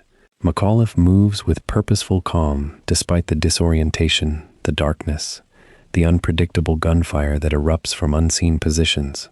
He finds his fellow artillery officers, counts ammunition, verifies that radio equipment has survived the jump. One of his critical radios is damaged, its delicate mechanisms crushed during landing. Other equipment is scattered across the fields, lost in the darkness, separated from the men who need it. He makes rapid decisions about which men to send where, which paths to take toward the primary objective, which positions offer defensive advantage. The training from the previous year manifests now in muscle memory and practice judgment rather than conscious thought. Groups of soldiers begin to coalesce around various leaders, forming into squads and platoons from the scattered remnants of the jump. McAuliffe works with his officers to identify what they have, roughly 200 artillery-qualified soldiers instead of the 500 planned for, ammunition in some cases but not others, a handful of the special radios designed to coordinate airborne fire support. The scattering of the drop has created a paradoxical situation. His soldiers are spread across a wider area than intended, but they are also in smaller groups with less heavy equipment to defend. He sends runners to establish contact with other units, to relay information about the location of artillery pieces and ammunition, to begin the process of creating a coherent fire support network from what remains. The night continues. The darkness that was supposed to provide protection against German counterattack also prevents organization, command and control, and effective coordination. McAuliffe adapts. He moves toward where he believes the division command post should be established, bringing with him a core group of officers and men who will form the nucleus of his coordination effort. The 6th of June has only just begun, and already the operation exists in a state of controlled chaos that will define the entire invasion. By the time darkness begins to fade toward dawn, McAuliffe has established a functional command structure for artillery coordination across the scattered elements of his division. This achievement should not be underestimated. In the darkness, without complete radio communication, without the ability to move freely across terrain held partially by German forces, with men arriving continuously from the drop zones, he has created a system through which fire support can be called, coordinated, and delivered. He has positioned what guns he could locate in places where they can defend against counterattack and support infantry movements. He has established messenger routes because radios cannot be relied upon. He has identified which ammunition is available where, creating reserves against the moment when supply lines from the beach become functional. All of this has been accomplished without sleep, in darkness, under sporadic enemy fire, with incomplete information and constantly changing circumstances. This is the work of an officer who understands his role not as the delivery of grand strategy, but as the solving of immediate practical problems with whatever resources remain available. The morning of the 6th of June arrives, bringing light that is both relief and terrible exposure. The darkness that had protected from observation gives way to daylight that exposes positions and movements. McAuliffe can now see the terrain he has been navigating blind. He can see where his men are positioned, which areas are still held by German forces, which directions the expected counterattacks will likely come from. The first full day of the Normandy Campaign begins with the 101st Airborne Division scattered across a wide area, its forces fragmented and exhausted, its command structure still forming from the chaos of the jump. McAuliffe has already proven himself capable of functioning in this environment. His men, those who have found him and those who serve under his direction, know that they have an officer who does not panic, who understands the technical requirements of their mission, and who thinks clearly enough to make decisions that keep them alive. The immediate crisis of landing and initial organization has passed. What approaches now is the more grinding challenge: maintaining cohesion, defending positions, coordinating firepower, and surviving the intense combat that will define the next 10 days and establish the beachhead from which the liberation of Western Europe will flow. McAuliffe is ready. His men are ready. The next phase of the invasion begins.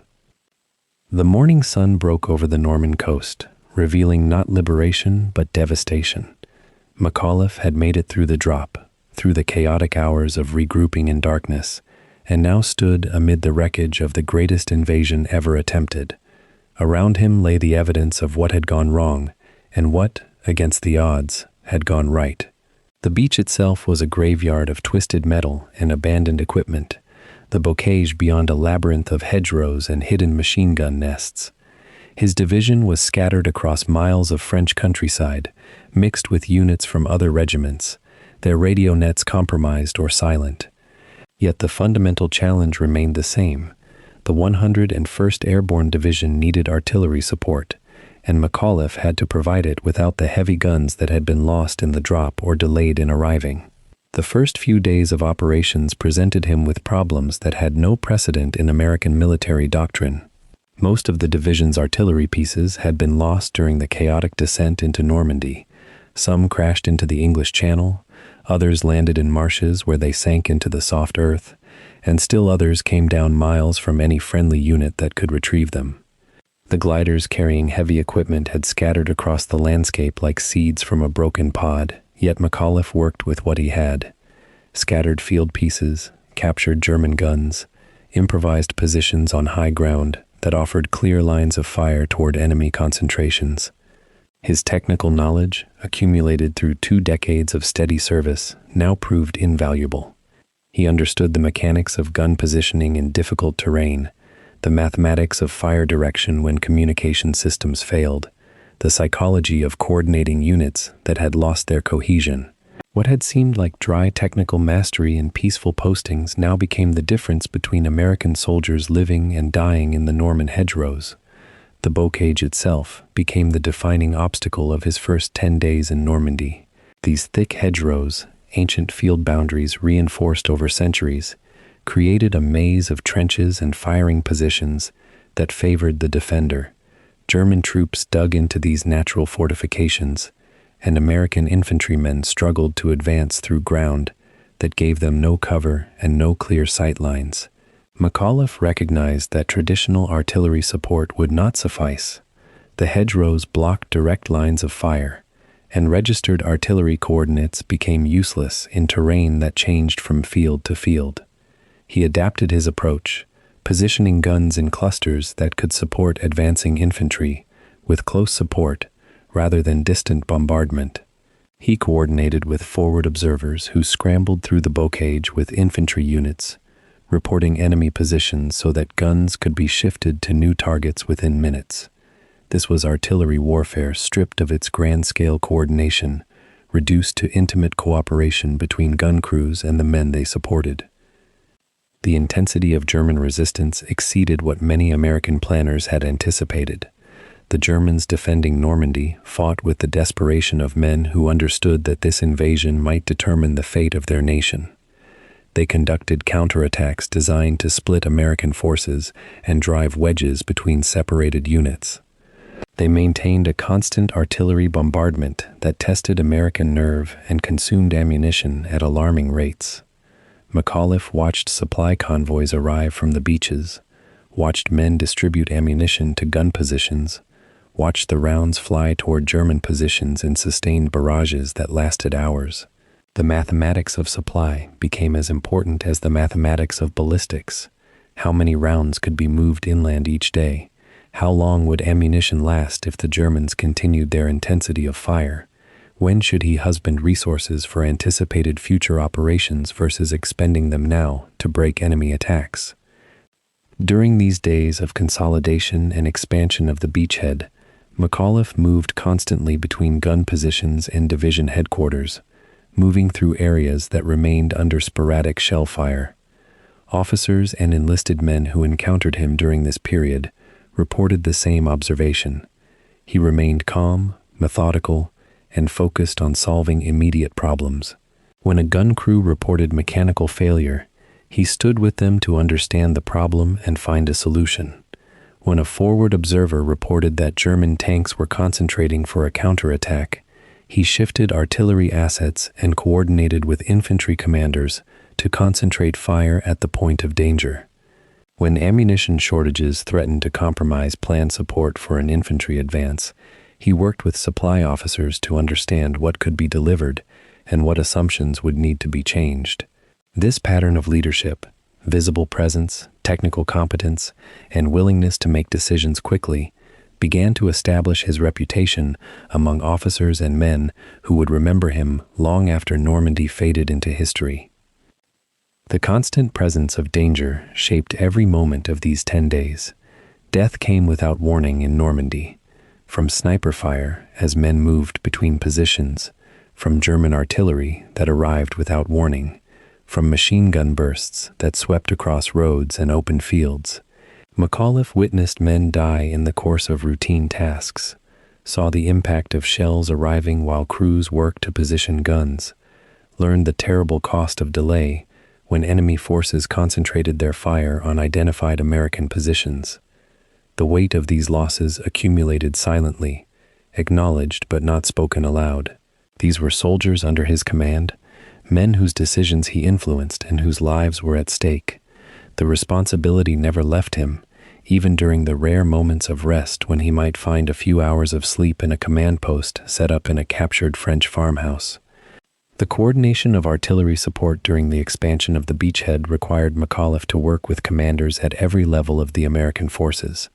Infantry division commanders who needed fire support, corps-level commanders trying to coordinate the movement of thousands of men and hundreds of tons of equipment, Air Force liaisons attempting to coordinate between ground forces and fighter bombers arriving from England. These were men under stress, operating with incomplete information, often uncertain whether current positions could be held or what supplies could be brought forward to support the next operation. McAuliffe's role was to understand what artillery could deliver and to be honest about what it could not. This combination of capability and candor earned him respect among officers who might have viewed him as merely a technical specialist. He was becoming a leader whom others trusted, not because of his rank, but because they had learned that his assessments reflected reality rather than hope. By the 10th day after the initial landing, the character of the beachhead had transformed. American forces now held a continuous line several miles inland, extending from the coast to positions in the interior. The initial desperate days of fighting from scattered positions had evolved into something more recognizable as organized warfare. Units in known positions, supply lines established, artillery support systematized. Yet the cost had been severe. Thousands of American soldiers lay dead or wounded in the Norman soil. Thousands more remained trapped in temporary hospitals, waiting for ships to carry them back to England for more extensive treatment. The 101st Airborne Division had lost more than half its effective strength in the 10 days since the drop. McAuliffe had lost friends among the officers and men he had trained and led, soldiers whose names he had known and whose faces he had seen daily during the years of preparation. The German forces, sensing that the invasion could not be immediately stopped, began to consolidate their own positions and prepare for a long defensive campaign. The rapid breakthrough that some American planners had hoped for would not materialize. Instead, the war in Normandy would become what it had always threatened to become, a grinding contest of attrition, with both sides suffering continuous casualties as they fought for control of Norman terrain. McAuliffe understood this from his position in the artillery command structure. He could see it in the pattern of German fire, in the intensity of their artillery responses, in the discipline with which they withdrew from positions that could not be held. The Germans had lost the strategic gamble of stopping the invasion on the beaches, but they remained formidable opponents who would extract a price for every mile of French territory that the Allies reclaimed. As the 10th day concluded, the immediate crisis had passed. The beachhead would hold. Supply lines would continue to function. Reinforcements would arrive to replace the casualties. McAuliffe's role evolved once more, shifting from the desperate improvisations of the first hours to the organized complexity of supporting a sustained campaign. Yet the experience of those 10 days had changed something fundamental in his understanding of himself and his capabilities. He had proven that technical competence alone was insufficient for leadership in modern warfare, that character, judgment, and the ability to remain functional under extreme stress were qualities that could not be learned in military academies or from textbooks on artillery tactics. McAuliffe had demonstrated all of these qualities, moving through the bocage and across the shell-torn world of Normandy with a quiet competence that inspired confidence in men who faced death with every advance. The beachhead itself stood as a monument to American determination and sacrifice. Engineers had built supply roads from the beaches inland. Medical personnel had established field hospitals where surgeons worked around the clock to save the lives of wounded men. Quartermaster units had organized supply depots and distribution points. Signal Corps soldiers had strung telephone wire across miles of captured territory to maintain communication between command posts. In the center of all this activity stood McAuliffe and thousands of other officers and non-commissioned officers, the intermediate leaders who translated grand strategic plans into the specific actions of individual soldiers. The next chapter of the campaign would require him to move beyond the beachhead, to participate in the expansion of American forces across Normandy and eventually across France. But these 10 days had established something essential. McAuliffe had proven himself capable of command under the most severe conditions that warfare could impose. The lessons he learned in Normandy would remain with him through the remainder of the war. He had learned how to make decisions with incomplete information, how to adapt his plans when circumstances changed, how to maintain calm when chaos surrounded him, how to move through danger without allowing fear to compromise his judgment. He had learned that soldiers responded to leaders who remained visible and accessible, who demonstrated technical competence and willingness to solve immediate problems rather than referring everything to higher authority. He had learned that American soldiers, even when scattered and disorganized, retained the ability to fight effectively when given clear direction and adequate fire support. These lessons came at a terrible cost, measured in lives lost and suffering endured. Yet they forged McAuliffe into the officer he would need to become for the trials that still lay ahead. Trials that would test not just his artillery expertise, but his character and his capacity to inspire confidence in the face of the most extreme circumstances that warfare could create. In the summer of 1944, the European theater of the Second World War was reaching a critical inflection point. The beachhead at Normandy, established only weeks earlier at catastrophic cost, had begun to expand inland. American forces were pushing through the Norman bocage, a world of dense hedgerows and sunken roads that favored defense and punished attackers relentlessly. The 101st Airborne Division, having survived the chaos of the initial drop and the brutal fighting that followed, had proven itself a unit capable of extraordinary endurance under impossible conditions. The men who had jumped into darkness on the 6th of June had evolved from paratroopers into combat veterans, hardened by weeks of continuous exposure to enemy fire and the grinding physical demands of warfare in occupied France. Among these men, one officer had quietly become indispensable to their survival and effectiveness: Anthony McAuliffe, the artillery chief whose technical mastery and unflinching presence had shaped the division's firepower response throughout the Normandy Campaign.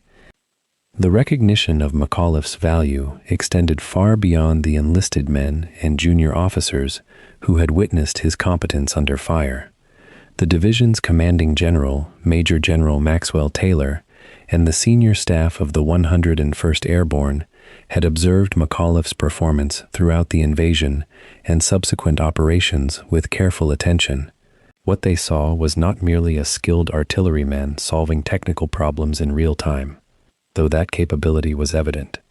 They recognized a man whose judgment remained sound when surrounding chaos would justify panic, whose presence calmed subordinates, and whose decisions consistently weighed short-term tactical advantage against long-term operational necessity. In a division that had suffered heavy casualties and experienced the disorientation of scattered drops and confused regrouping, McAuliffe had become a stable point around which other officers could organize their efforts and trust their decisions. His promotion was not a reward for popularity or political connection, but recognition of demonstrated fitness for responsibility at a higher level of command. The formal promotion to brigadier general came through in mid-1944, and with it came the assignment to become assistant division commander of the 101st Airborne Division. This transition represented a fundamental shift in McAuliffe's role and responsibilities within the unit he had served since its formation. As Chief of Artillery, he had been responsible for a specific technical domain: the coordination and positioning of artillery assets, the training of gun crews, and the provision of fire support to combat elements.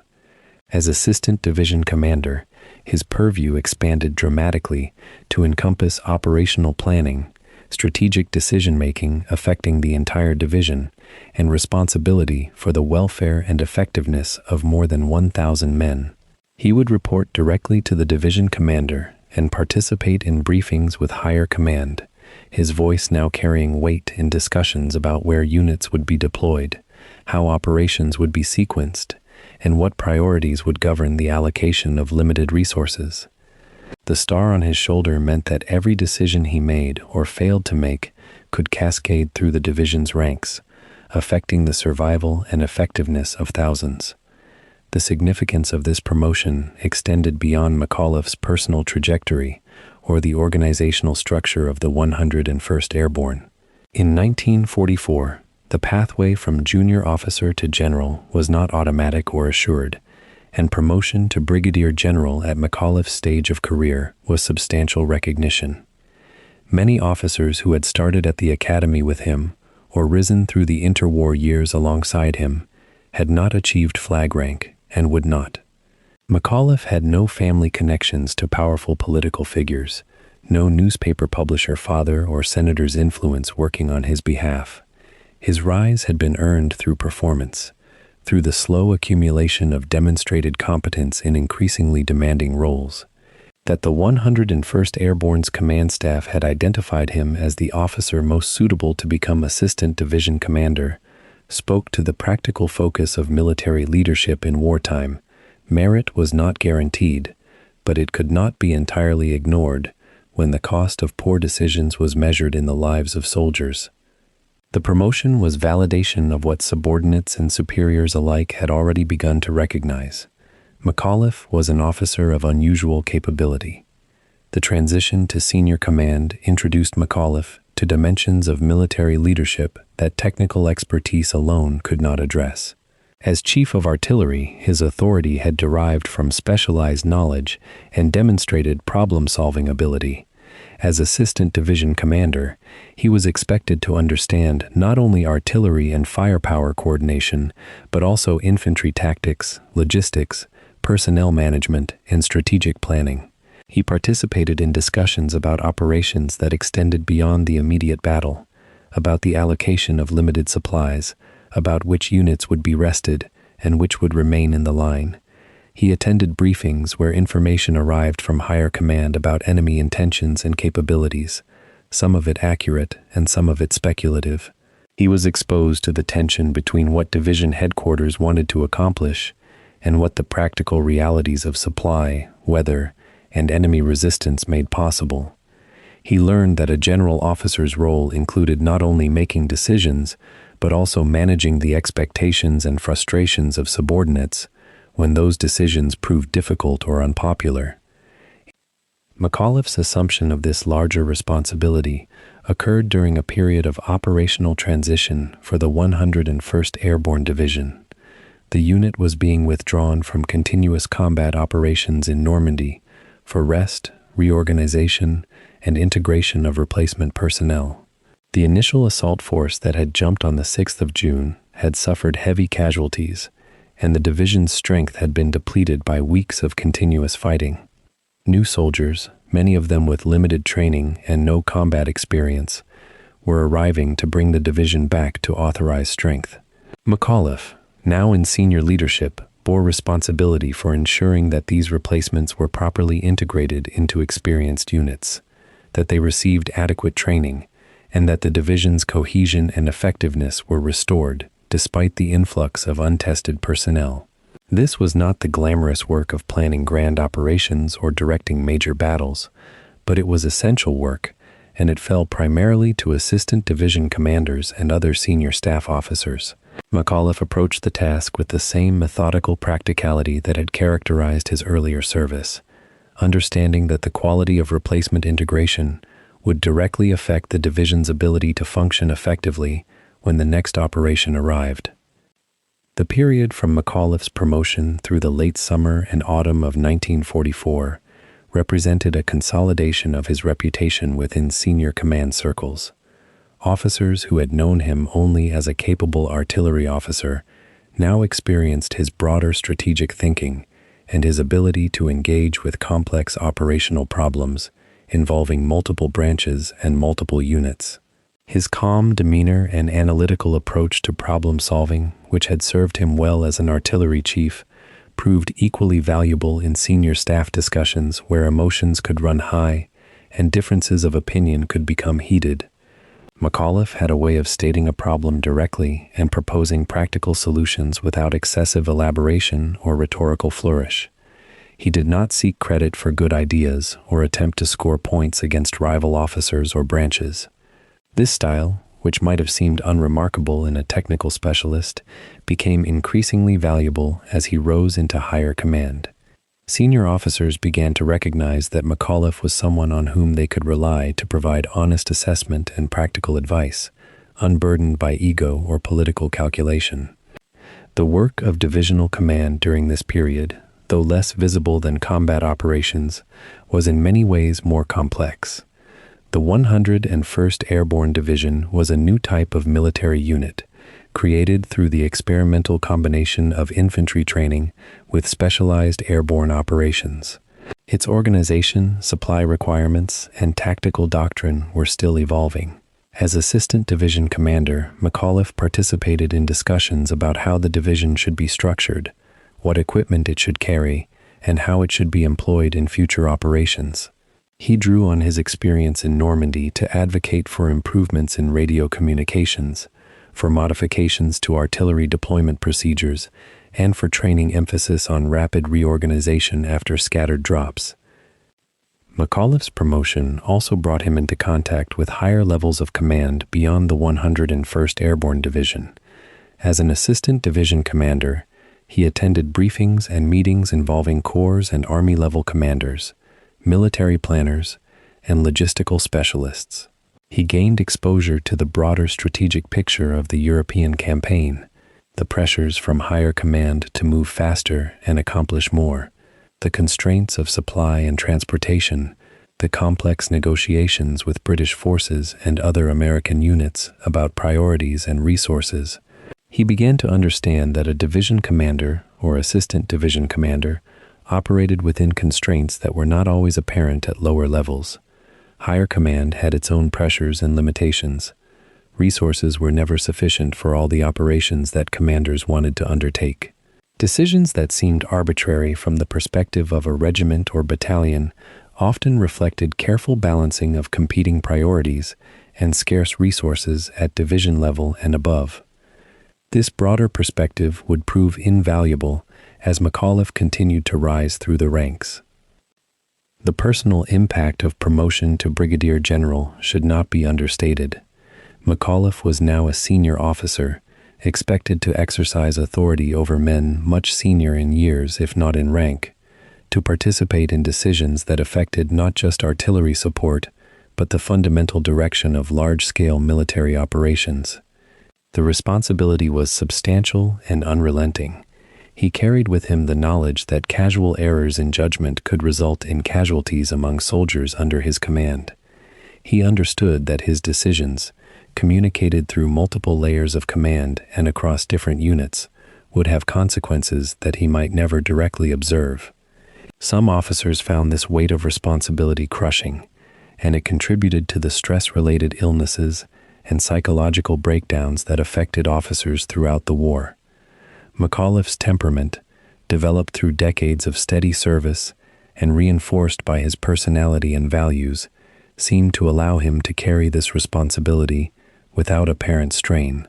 Subordinates who observed him during this period noted that he remained accessible, that he maintained concern for the welfare of individual soldiers even as he managed strategic and operational questions, that he approached each day's problems with the same steady competence that had characterized his service in earlier roles. By the autumn of 1944, McAuliffe had occupied his position as Assistant Division Commander for several months. The 101st Airborne Division had been partially reconstituted and retrained. The integration of replacement personnel was largely complete. The division was positioned in the European theater, receiving periodic operational assignments that ranged from garrison duties to limited combat operations. McAuliffe had demonstrated that he could handle the responsibilities of senior command, that he could work effectively with both subordinate commanders and higher command, and that his judgment remained sound when pressured to make difficult decisions under uncertainty.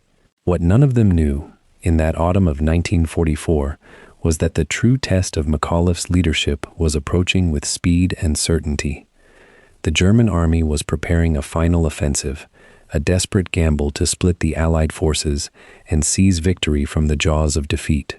When that offensive came, it would come with shocking suddenness, in the depths of winter, when supply lines would be stretched thin and victory would seem impossible. McAuliffe's reputation as a competent staff officer and brigade commander would be forged into something harder and more enduring through the trials of encirclement and siege.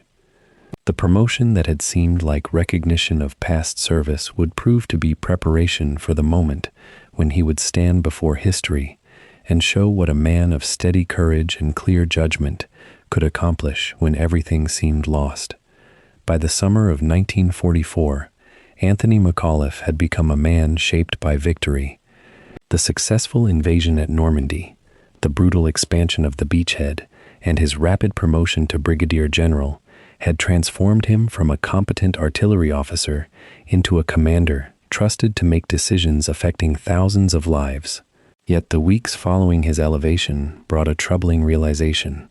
The war was not proceeding as planned. The hedgerows and fortified positions of Normandy had proven far more costly to assault than the planners in London had anticipated. The front line remained compressed, and German forces showed no sign of collapse despite months of American offensive pressure. As summer turned toward autumn in 1944, Allied leadership faced a strategic dilemma that would reshape the coming months of the European campaign. In the high command tents of Dwight Eisenhower and Bernard Montgomery, ambitious minds were working on an operation so daring that it would either shatter German defenses across the Netherlands or expose the limitations of airborne warfare in ways that would cost tens of thousands of soldiers their lives. McAuliffe, resting with the 101st Airborne Division after the exhaustion of Normandy, would soon find himself drawn into this gamble. Operation Market Garden was conceived as a solution to the grinding stalemate on the continent. The plan, advocated primarily by British Field Marshal Bernard Montgomery, called for an unprecedented airborne assault. Two American airborne divisions and one British airborne corps would drop far behind German lines in the Netherlands, capturing key bridges and holding them until ground forces could advance through the captured territory and break out into Germany. If successful, the operation would outflank German defensive lines entirely, potentially ending the war in months. The promise was so seductive that it overcame the doubts of American commanders, some of whom recognized the operation as dangerously overextended and dependent on favorable circumstances that might never materialize. The 101st Airborne Division, the unit McAuliffe served as assistant division commander, would drop near the Dutch city of Eindhoven and secure the southern bridgeheads of the corridor through which ground forces would advance northward. Roughly 200 miles of terrain would need to be held by airborne soldiers until the main army caught up, assuming the main army could advance fast enough through the single road that would form the lifeline of the entire operation. McAuliffe, studying the plans in September, felt the tension between audacity and recklessness that often characterizes military operations that push beyond proven doctrine. The first warning signs appeared during the detailed planning phase. Reconnaissance photographs showed German anti-aircraft guns concentrated around the drop zones in greater density than expected. Intelligence suggested that German reserves, including panzer units, occupied positions closer to the projected landing areas than the operations planners had assumed. When these concerns were raised in briefings, they were noted, but not acted upon. The momentum of planning had become too strong, the hope for a breakthrough too consuming, for caution to gain much traction. McAuliffe listened to these discussions with the focused attention he brought to every technical problem, understanding that his role would be to make the operation work regardless of the assumptions it rested upon. His artillery expertise was critical to the plan.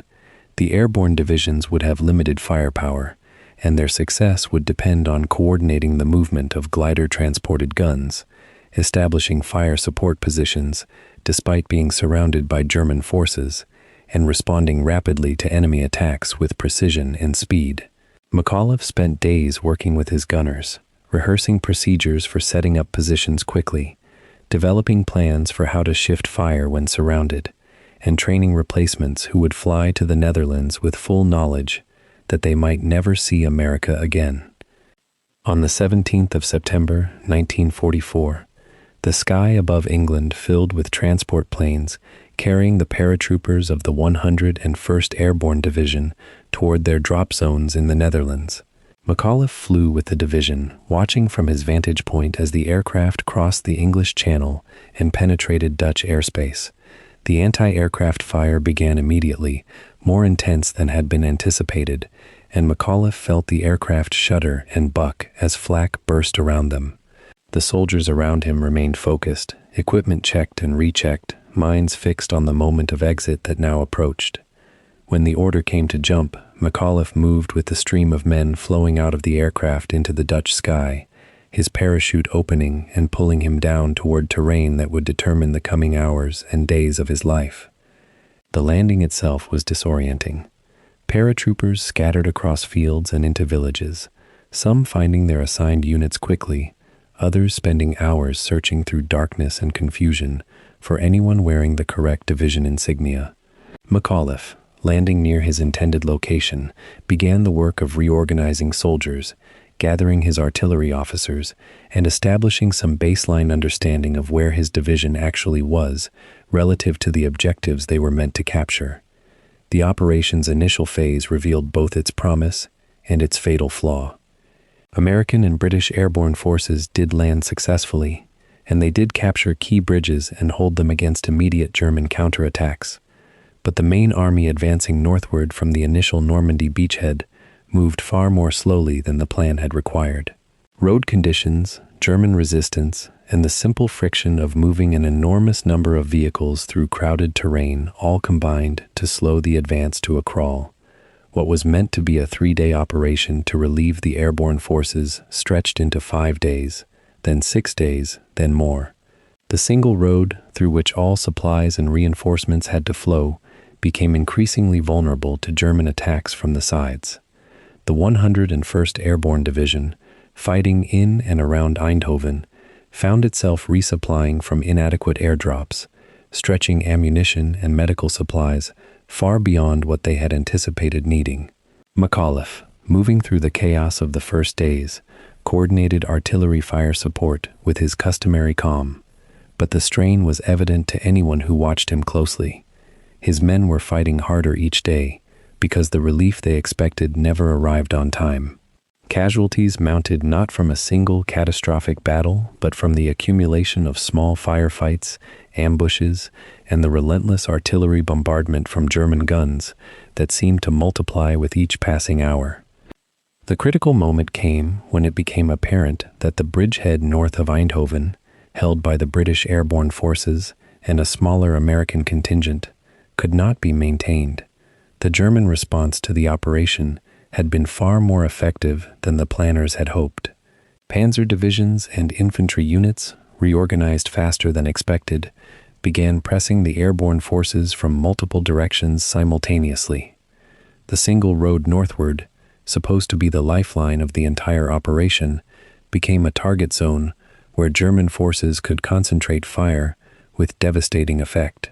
Reports filtered back through division headquarters that the British were being pushed back, that the corridor was in danger of being severed entirely, that the northern bridgehead might collapse entirely.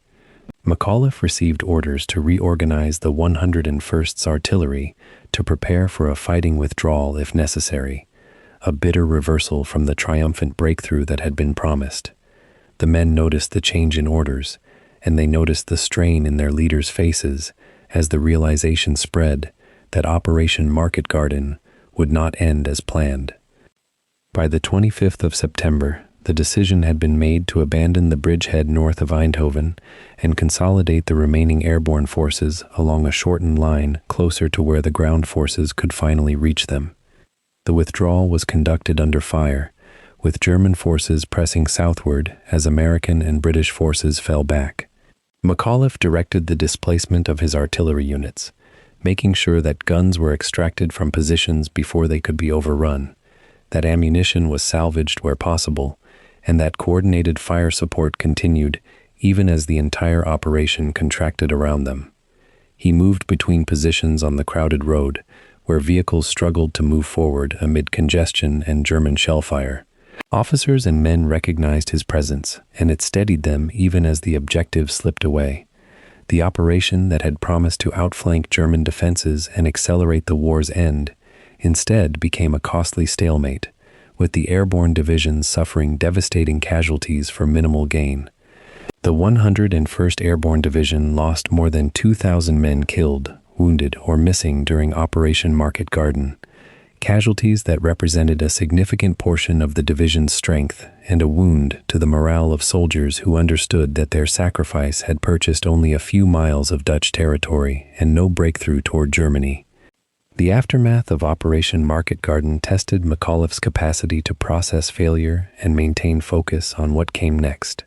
The operation had been sold to the soldiers as the breakthrough that would end the war within weeks, and instead it had become a grinding attrition battle where victory meant holding terrain that had little strategic value. McAuliffe, in conversations with other senior officers, heard the bitter recognition that the operations planners had gambled with thousands of lives on assumptions that had proven false. The German army had not been as broken as intelligence suggested. The German reserves had been more formidable than expected. The ground forces advancing from the south had been unable to move fast enough to relieve the airborne forces in time. The single road had proven to be a vulnerability rather than an asset, a bottleneck where German forces could concentrate fire with devastating effect. And yet the operation had also revealed the remarkable resilience of American soldiers and the competence of leaders like McAuliffe, who could maintain cohesion and fighting strength even when the larger strategy had failed. The men of the 101st Airborne, surrounded and under constant fire, had held their positions and followed orders even as the glorious breakthrough promised to them transformed into a desperate holding action. McAuliffe's quiet presence during those days, his steady coordination of fire support, and his visible calm, even as circumstances deteriorated, had impressed the men around him and confirmed what his superiors already understood. that he was a leader worth trusting with larger responsibilities. The 101st Airborne Division was withdrawn from the Netherlands in late September after suffering thousands of casualties and capturing the grim understanding that this war would not be won through a single spectacular operation. McAuliffe moved with his division back to England, where the soldiers would rest, receive replacements, and prepare for whatever came next. The loss weighed on him, as it weighed on every thinking soldier who understood that each of the thousands of casualties represented a life shattered or cut short, families who would receive telegrams and flags, communities that would grieve in silence. But he also understood that the failure of Operation Market Garden was not a failure of execution by the soldiers on the ground.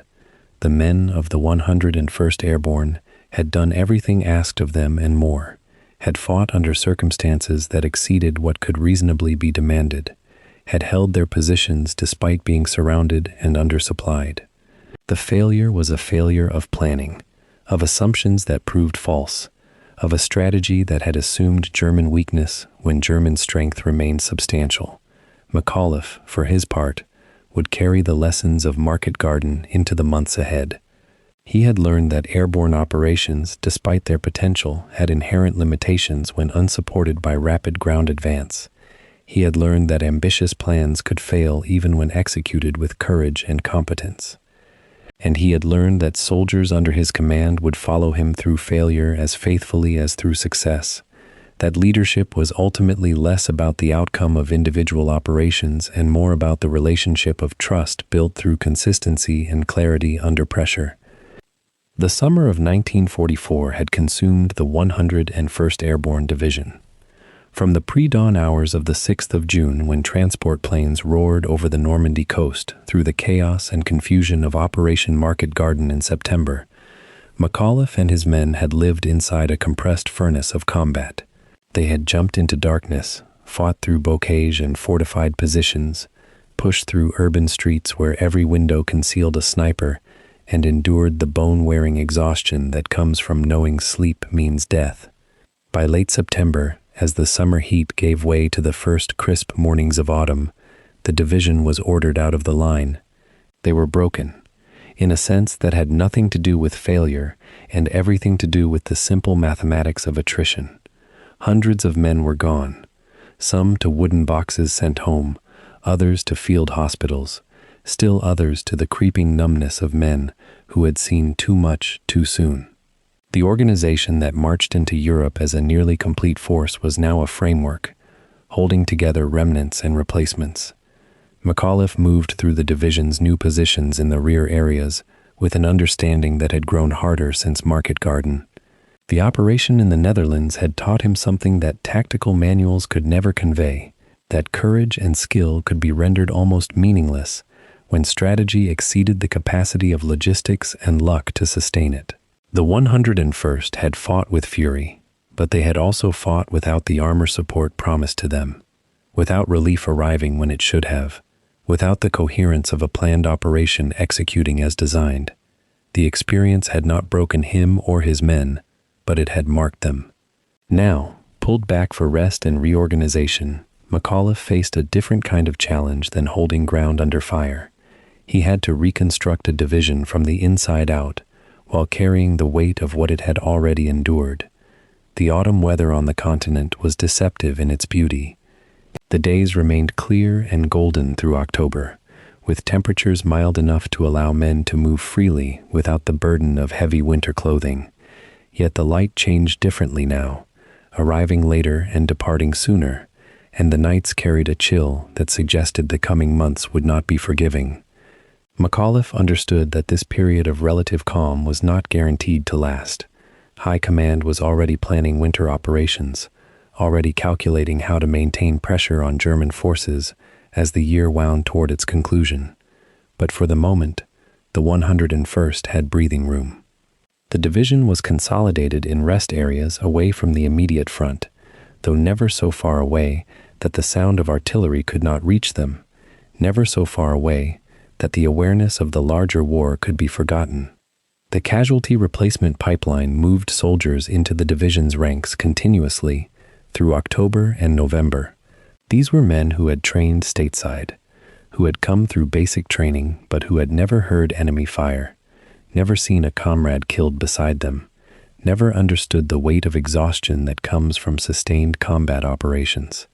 The older men, those who had survived Normandy and Market Garden, looked at the replacements with a mixture of pity and pragmatism. These young soldiers would learn quickly or not at all, and there was no neutral ground in between. McAuliffe moved among the units and observed the process of integration.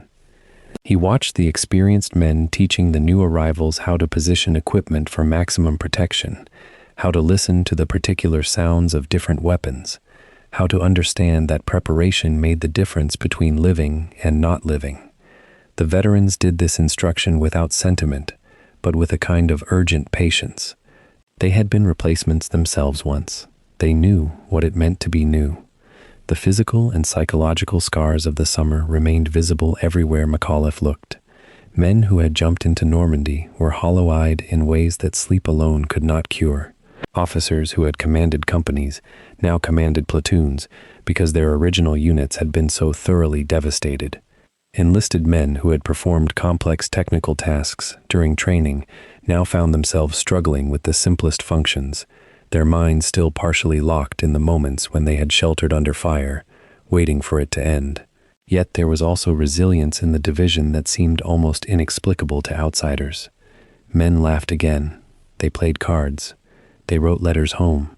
They organized small ceremonies to mark the passing of comrades and the solidity of the living. This was not recovery in any complete sense. This was survival, learning how to continue existing within a new normal.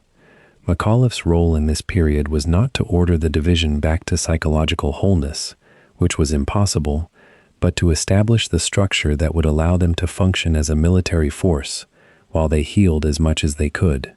He worked with other commanders to ensure that training continued, but at a measured pace, that new men were integrated into established squads rather than clustered together, that leadership remained visible and steady even when officers themselves carried invisible wounds.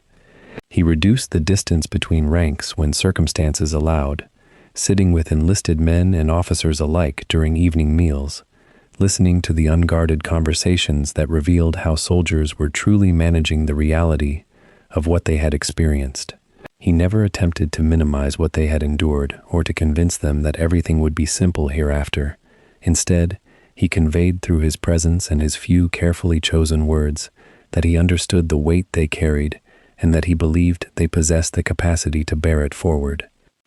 The autumn also brought the reality of coming weather into sharper focus.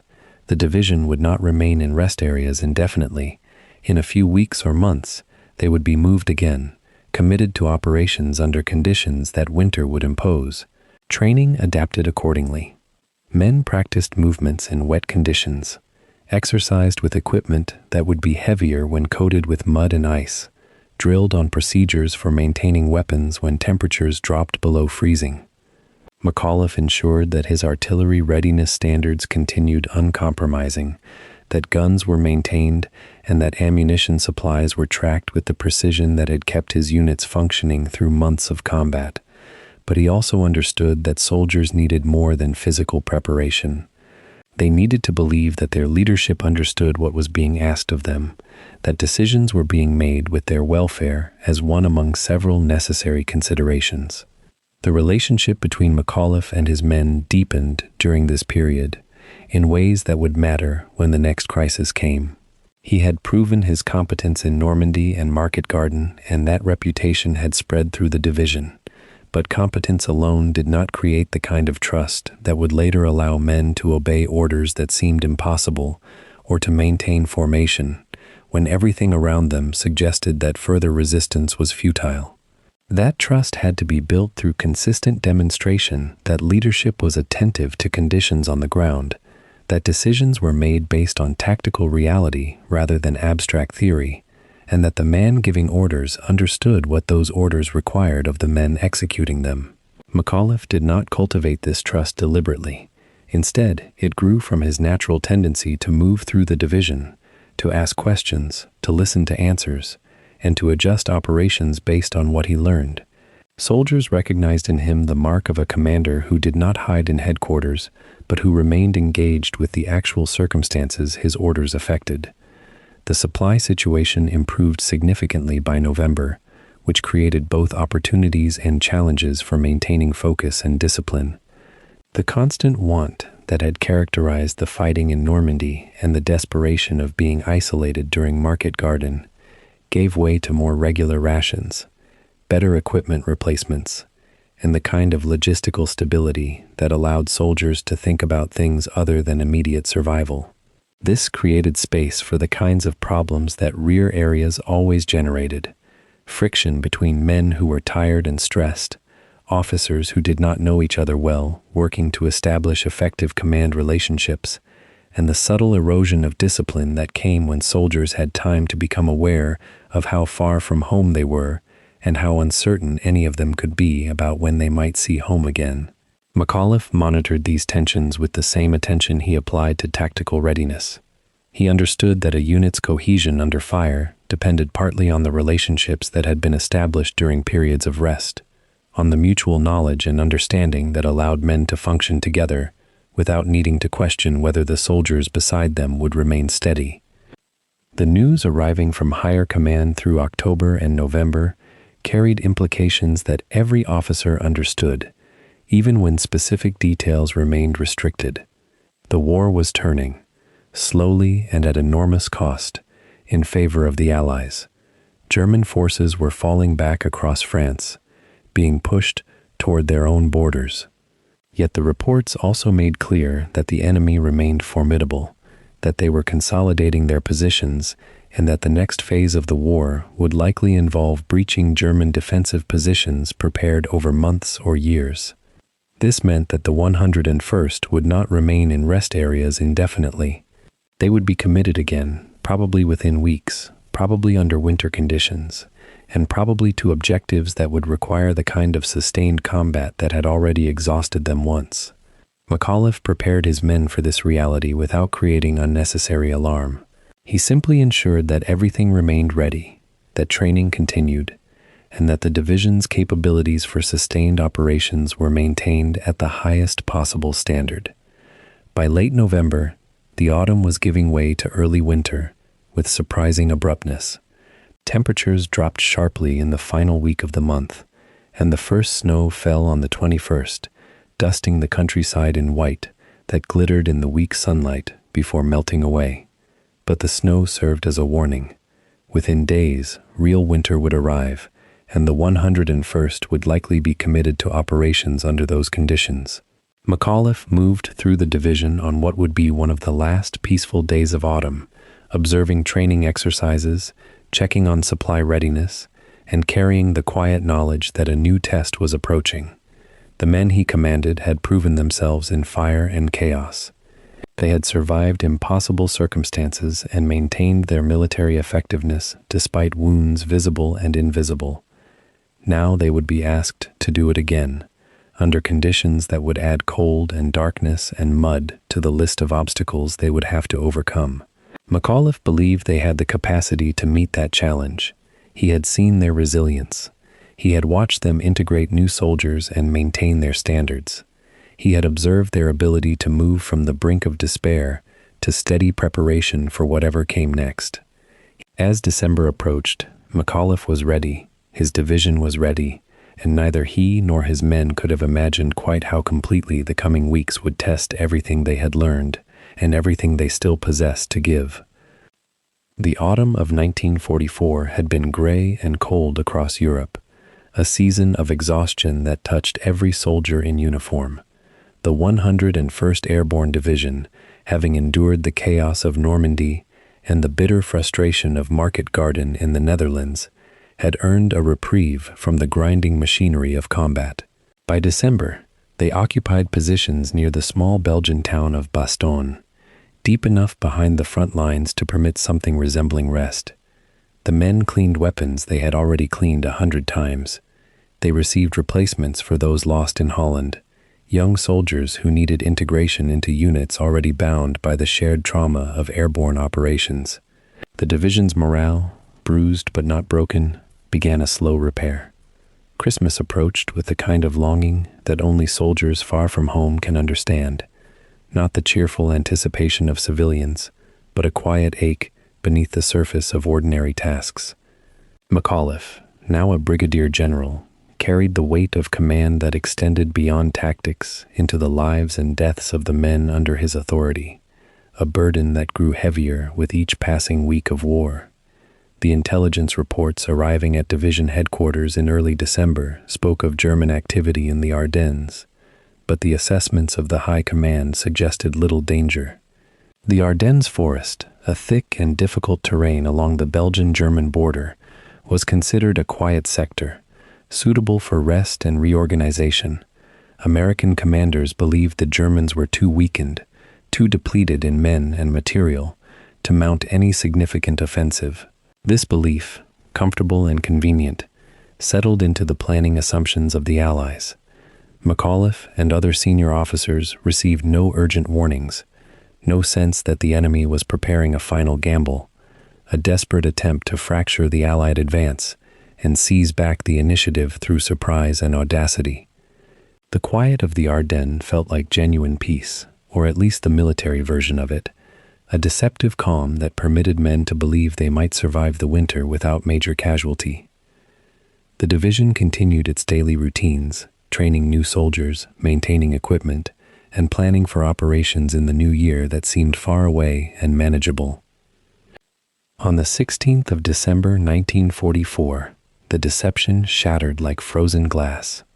German forces had massed in secret along a 200-kilometer front, concentrating armor, artillery, and infantry in preparations unknown to American intelligence. At dawn, before the winter sun could penetrate the mist and clouds, German artillery opened fire with a fury that announced the arrival of catastrophe.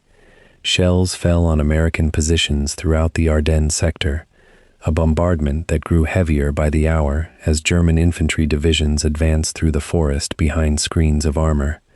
The offensive, codenamed Unternehmen Wacht am Rhein, represented everything that Hitler still possessed: desperation, cunning, and the willingness to sacrifice whatever remained of German military strength in pursuit of a miraculous reversal of fortune.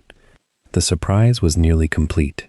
American units, scattered across inadequate defensive positions, found themselves under assault from an enemy that had assembled far greater strength than anyone anticipated. Radio networks crackled with confused reports, officers calling higher command to confirm what was happening, higher command unable to comprehend the scale of what was occurring. At Bastogne, the sound of distant artillery reached McAuliffe and the division headquarters by mid-morning. The rumble was unfamiliar, arriving from a direction where intelligence had suggested nothing but quiet. Telephone lines crackled with increasingly urgent reports. American units in forward positions were being pushed back. German armor had penetrated the front in multiple places. The situation was developing faster than analysis could follow. Within hours, Division Commander Major General Maxwell Taylor was away from headquarters attending a conference in Washington, leaving McAuliffe and the other senior commanders to grapple with developing crisis without their commanding officer. McAuliffe did not hesitate. The situation demanded immediate action, decisions that would reverberate through thousands of lives. Orders went out through the chain of command. The 101st Airborne Division would move south, toward Bastogne, to plug the gap in American defenses and help contain the German offensive.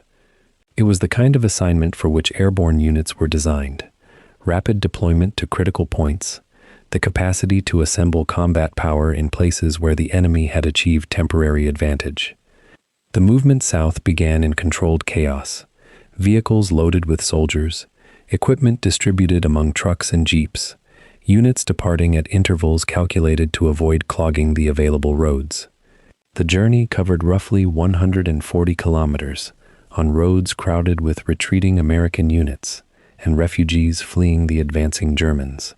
McAuliffe traveled with the main body of the division, watching the faces of his men transform from the relative comfort of rest into the hard focus of soldiers moving toward combat. The winter landscape they passed through bore the marks of the German offensive, abandoned American vehicles, hastily established defensive positions being abandoned even as they were constructed. The visible panic of military collapse contained only by the discipline of trained officers who refused to permit rout to become stampede.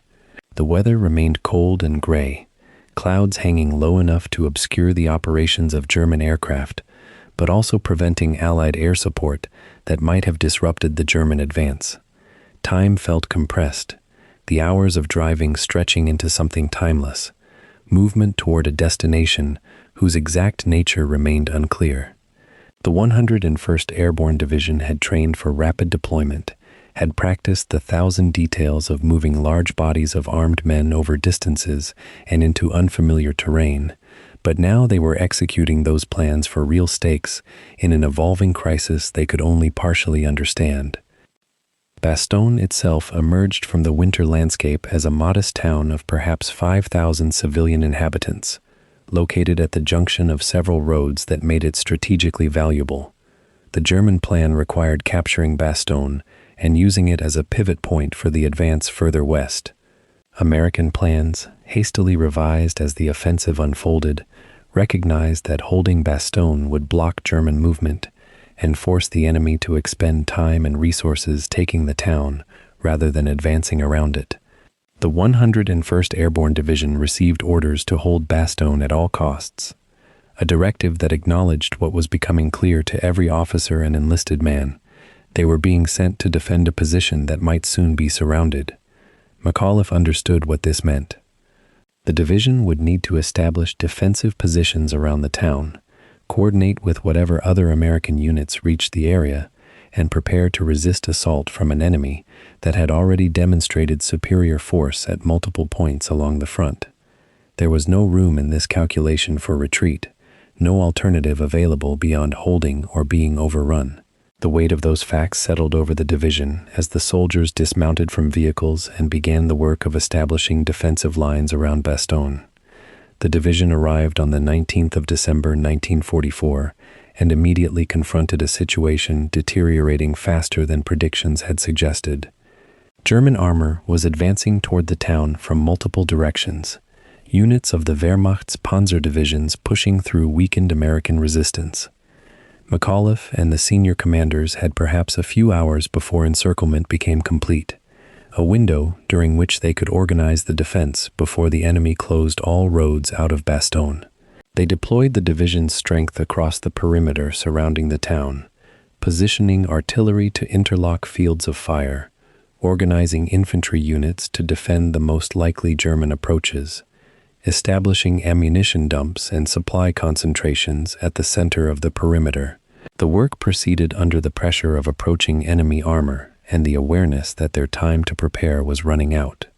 Radio reports confirmed that German units were moving rapidly, that the pace of advance might close the encirclement by nightfall or the following morning.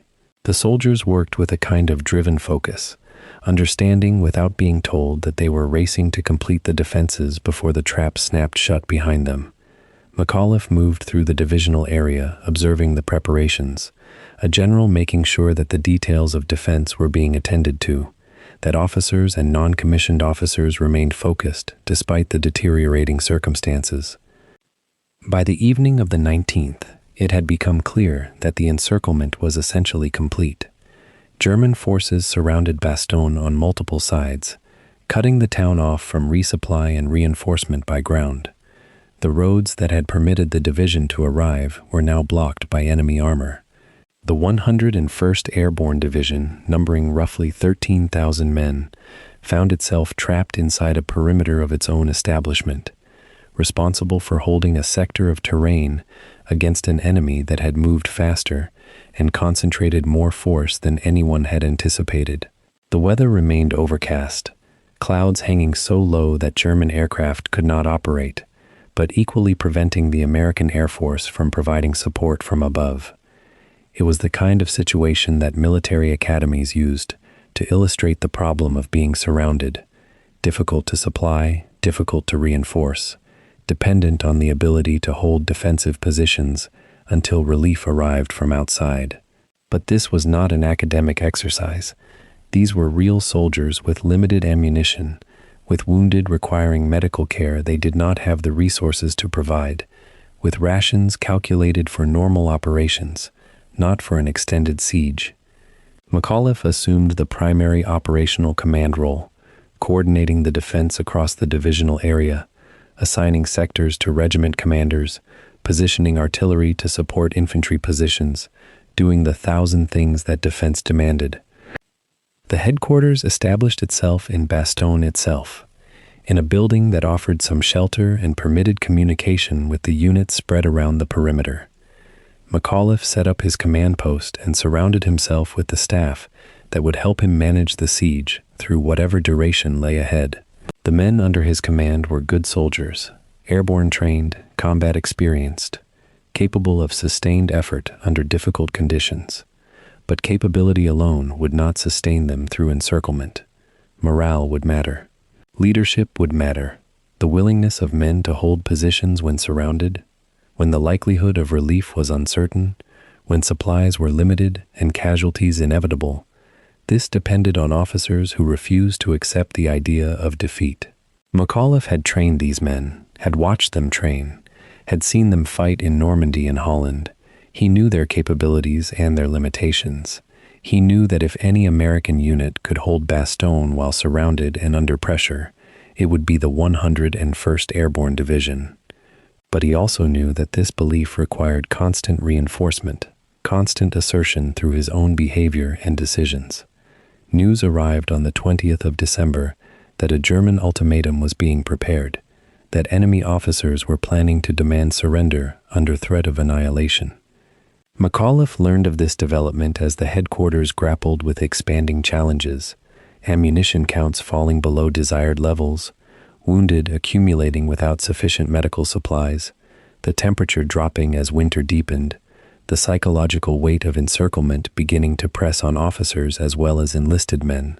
The German ultimatum, when it came, would test not just the military calculations of whether Bastogne could be held, but the quality of leadership and the depth of morale among the garrison. Everything McAuliffe had built through the training of the division, through his presence during combat in Normandy, through his reputation for steady judgment and refusal to accept defeat, all of it would be relevant in the coming days. The Siege of Bastogne had begun in earnest, and McAuliffe stood at the center of it, responsible for the survival and success of thousands of men facing an enemy that had already demonstrated its willingness to commit extraordinary force to break the American resistance. As the 21st of December arrived and the sun set on another day of encirclement, McAuliffe understood that the next phase of the crisis was approaching. The German offensive that had swept across the Ardennes with such apparent decisiveness now faced the resistance of the 101st Airborne Division, dug in around Bastogne, refusing to be intimidated by superior numbers or the machinery of German warfare. The coming days would reveal whether American soldiers, cut off from resupply, surrounded by superior force, could sustain their defense through the weight of German attack and the pressures of encirclement. McAuliffe had been trained for command, had studied military history and tactics, had prepared himself through decades of service, but now he faced something that no amount of academic preparation could fully address: the requirement to maintain discipline and resolve among men facing genuine catastrophe, to project confidence and determination when the situation permitted legitimate doubt. The Christmas season, when families in America were preparing celebrations and children were anticipating gifts, approached while McAuliffe and his division prepared for siege warfare in a frozen landscape, their futures uncertain, their connection to home reduced to letters and memories, and the knowledge that they remained surrounded by an enemy committed to their destruction. The trucks carrying the 101st Airborne Division ground to a halt on the morning of the 19th of December, 1944, their engines cutting off to silence, broken only by the sound of men climbing down from canvas-covered beds. Bastogne lay before them, a modest Belgian town of perhaps 4,000 souls, its medieval church spire rising above the jumble of rooftops and stone buildings. The men of the 101st did not arrive as conquerors entering a liberated town, but as soldiers racing toward a closing trap, their convoy having driven through the night from their rest camps near Reims to answer an urgent summons. The roads behind them churned with snow and mud, and ahead lay uncertainty. General Anthony McAuliffe stepped from his vehicle and surveyed the gathering winter landscape. The pine forests surrounding Bastogne, already taking on the character of a fortress under siege. What had begun as a quiet Christmas respite in relatively secure territory had transformed into an emergency deployment to a sector where German armor was moving with terrifying speed. No one knew then that they would not leave this town for 6 more days, that the snow would deepen, that supplies would dwindle, and that their names would be written into American military history by circumstances none of them had anticipated or prepared for. The tactical situation that greeted McAuliffe and his superior officers was a study in compressed crisis.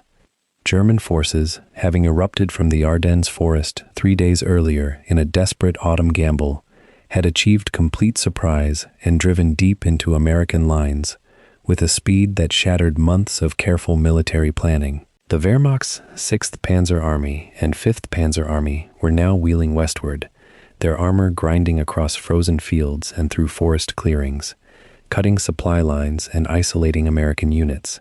Bastogne sat directly in the path of this German surge, a transportation hub where multiple roads converged, its possession or loss determining whether German panzers could continue their westward thrust toward the Meuse River and beyond.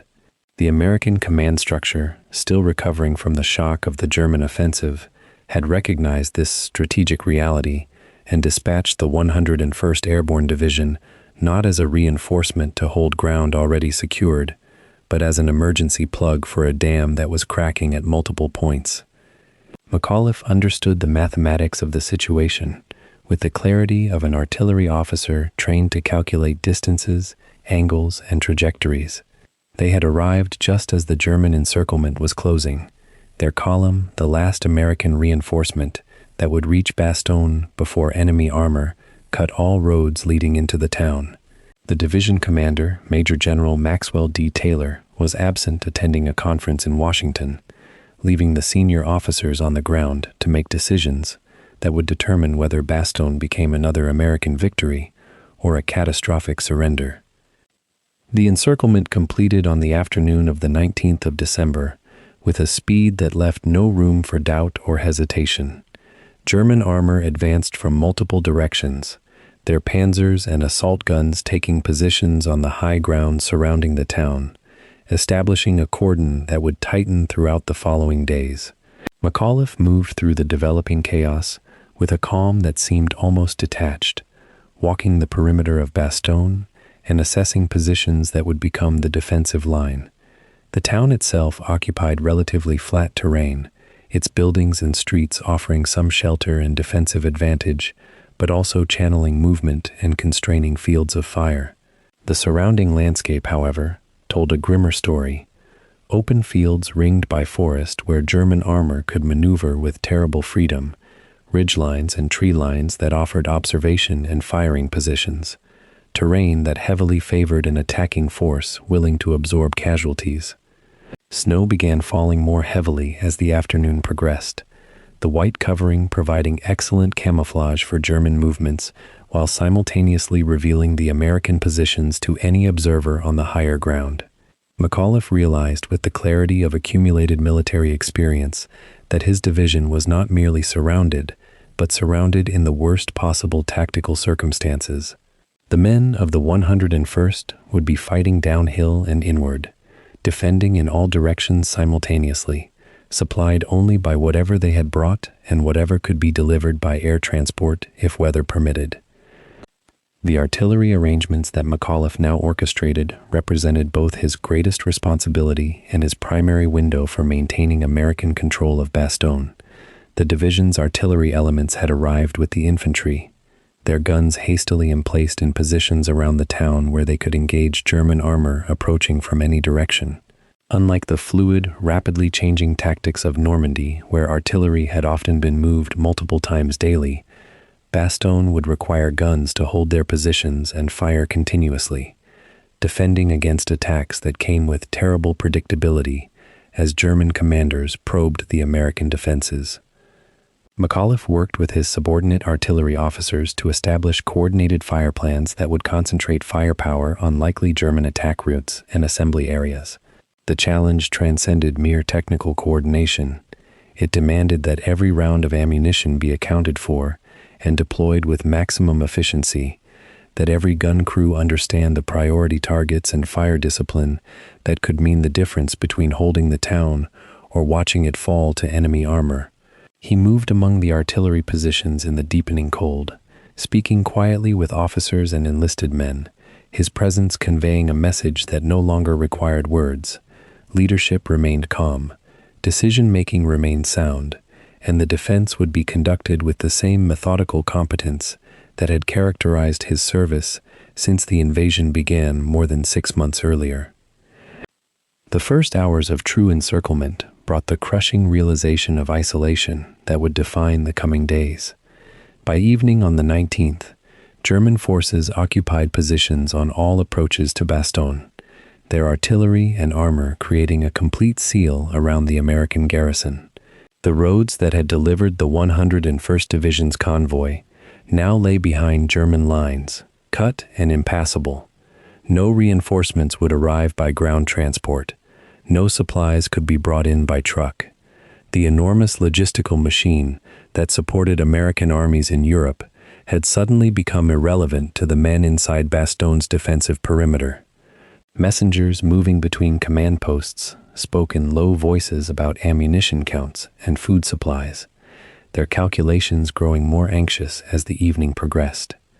McAuliffe sat in the division command post, listening to reports from sector commanders and attempting to construct a coherent picture of the tactical situation from fragments of information. German probing attacks had already begun, tentative movements to test American positions and measure resistance. The weather report was grimmer. Heavy snow and low clouds would persist for days, preventing air support and making any relief columns' arrival unlikely until weather conditions improved or German forces were defeated. The basic mathematics of the siege became apparent to every American officer inside Bastogne. They would hold or they would surrender, and both options seemed equally impossible. The men themselves began the long night with equipment insufficient for what was coming. The 101st Airborne Division carried less heavy equipment than a standard infantry division, their design and doctrine emphasizing rapid mobility and light armament. In the invasion of Normandy, this had been strength. In a prolonged siege surrounded by German armor, it became a terrible vulnerability. The division's anti-tank weapons were few and inadequate against the weight of German panzer formations. The supply of machine gun ammunition was sufficient for individual firefights, but questionable for sustained defensive action across multiple fronts. Winter uniforms, issued grudgingly by a quartermaster's office that had not anticipated airborne troops fighting in December snow, proved inadequate against temperatures that fell well below freezing. Yet the men settled into their positions with the resignation of soldiers who understand that complaint changes nothing and that focus must remain on immediate survival and the tasks at hand. McAuliffe walked the defensive perimeter as darkness fell completely, moving from unit to unit, his presence a physical manifestation that command remained engaged. He spoke with young officers and senior non-commissioned officers, listening to their assessments and communicating confidence in the defense that, by any rational calculation, should have seemed misplaced but instead seemed credible because it came from a senior officer whose competence they had witnessed across months of combat. The night of the 19th passed with intermittent firing and increasing German activity as enemy forces consolidated their positions and began planning the assaults that would follow.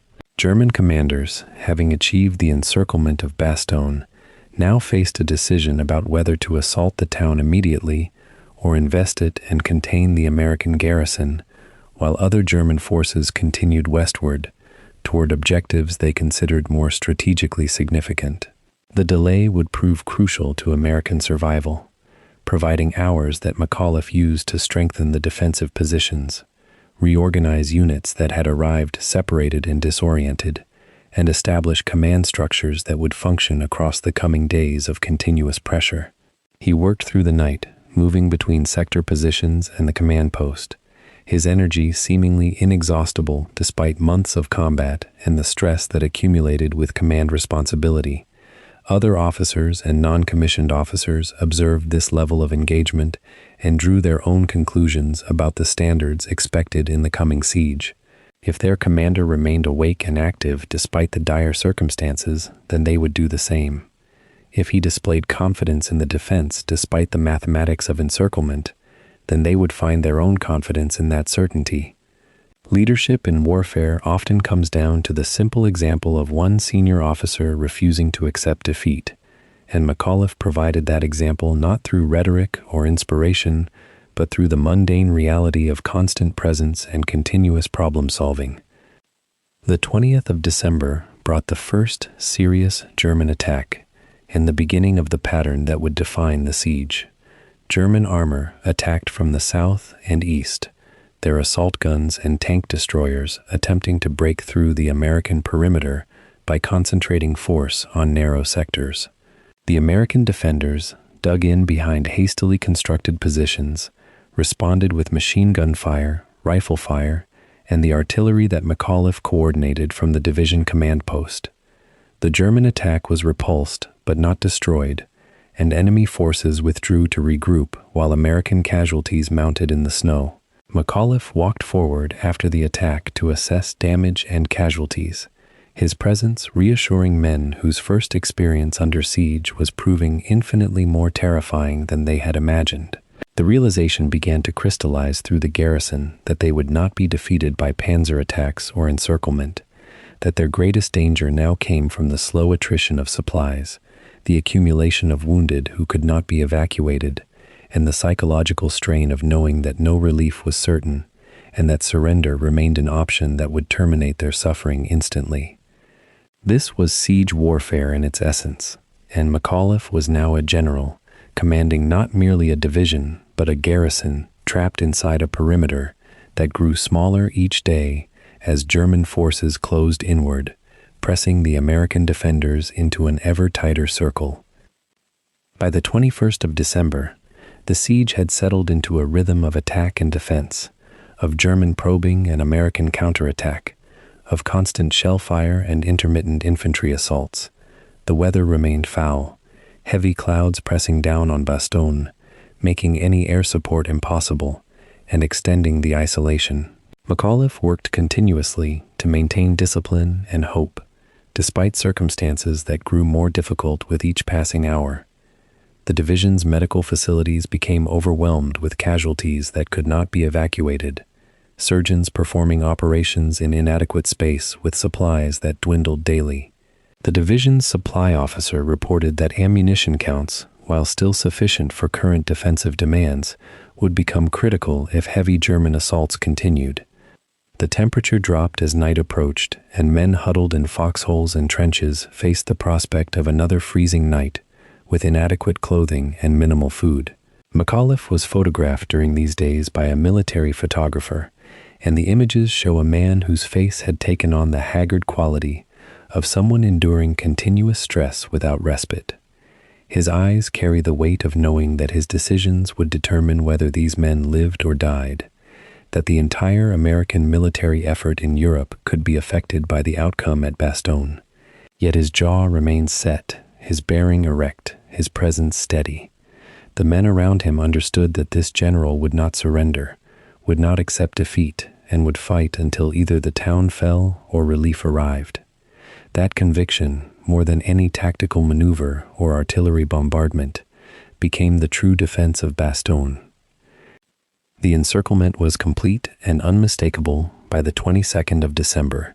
The German cordon around Bastogne, drawn tight enough that no supplies could be delivered by ground transport, and no escape was possible except through surrender. The 101st Airborne Division, along with attached units and supporting elements, totaled roughly 10,000 men trapped inside a perimeter that grew steadily smaller as German forces advanced. The weather showed no sign of improvement, The clouds hung low and heavy, and aircraft were grounded across Europe.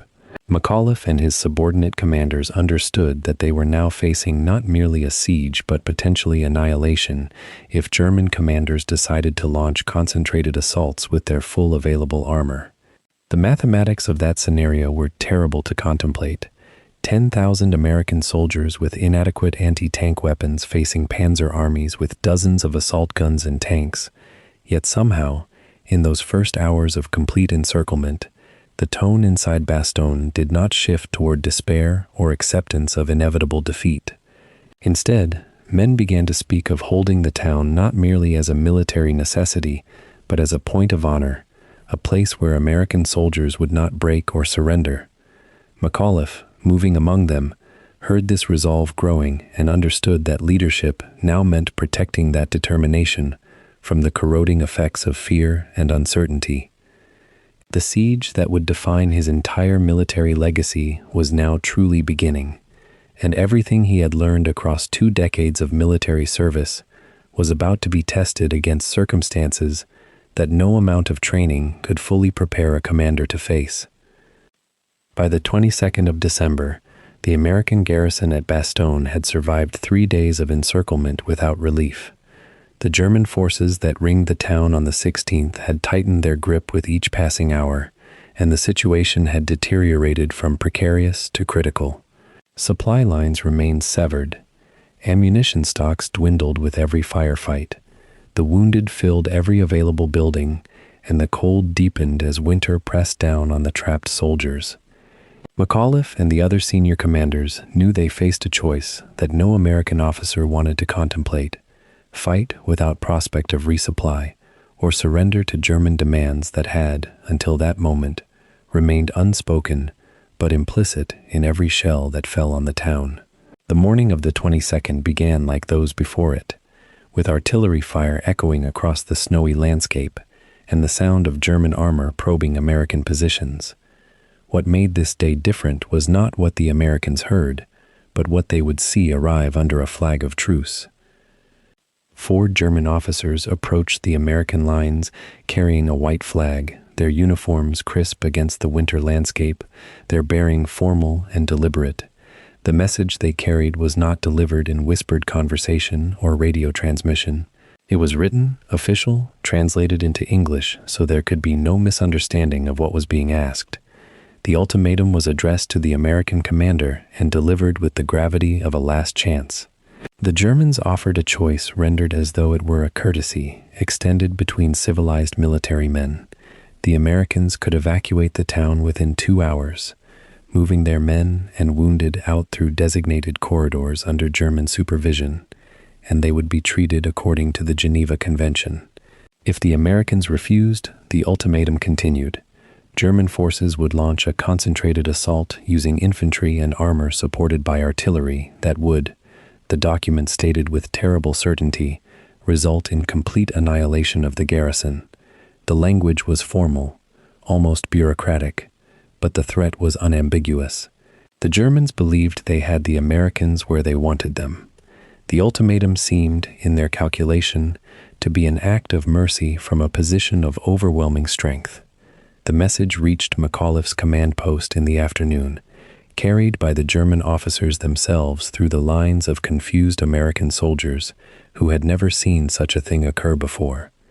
The officers were ushered into the presence of Division Commander Major General Anthony McAuliffe and his staff, and the ultimatum was read aloud while junior officers and staff members listened.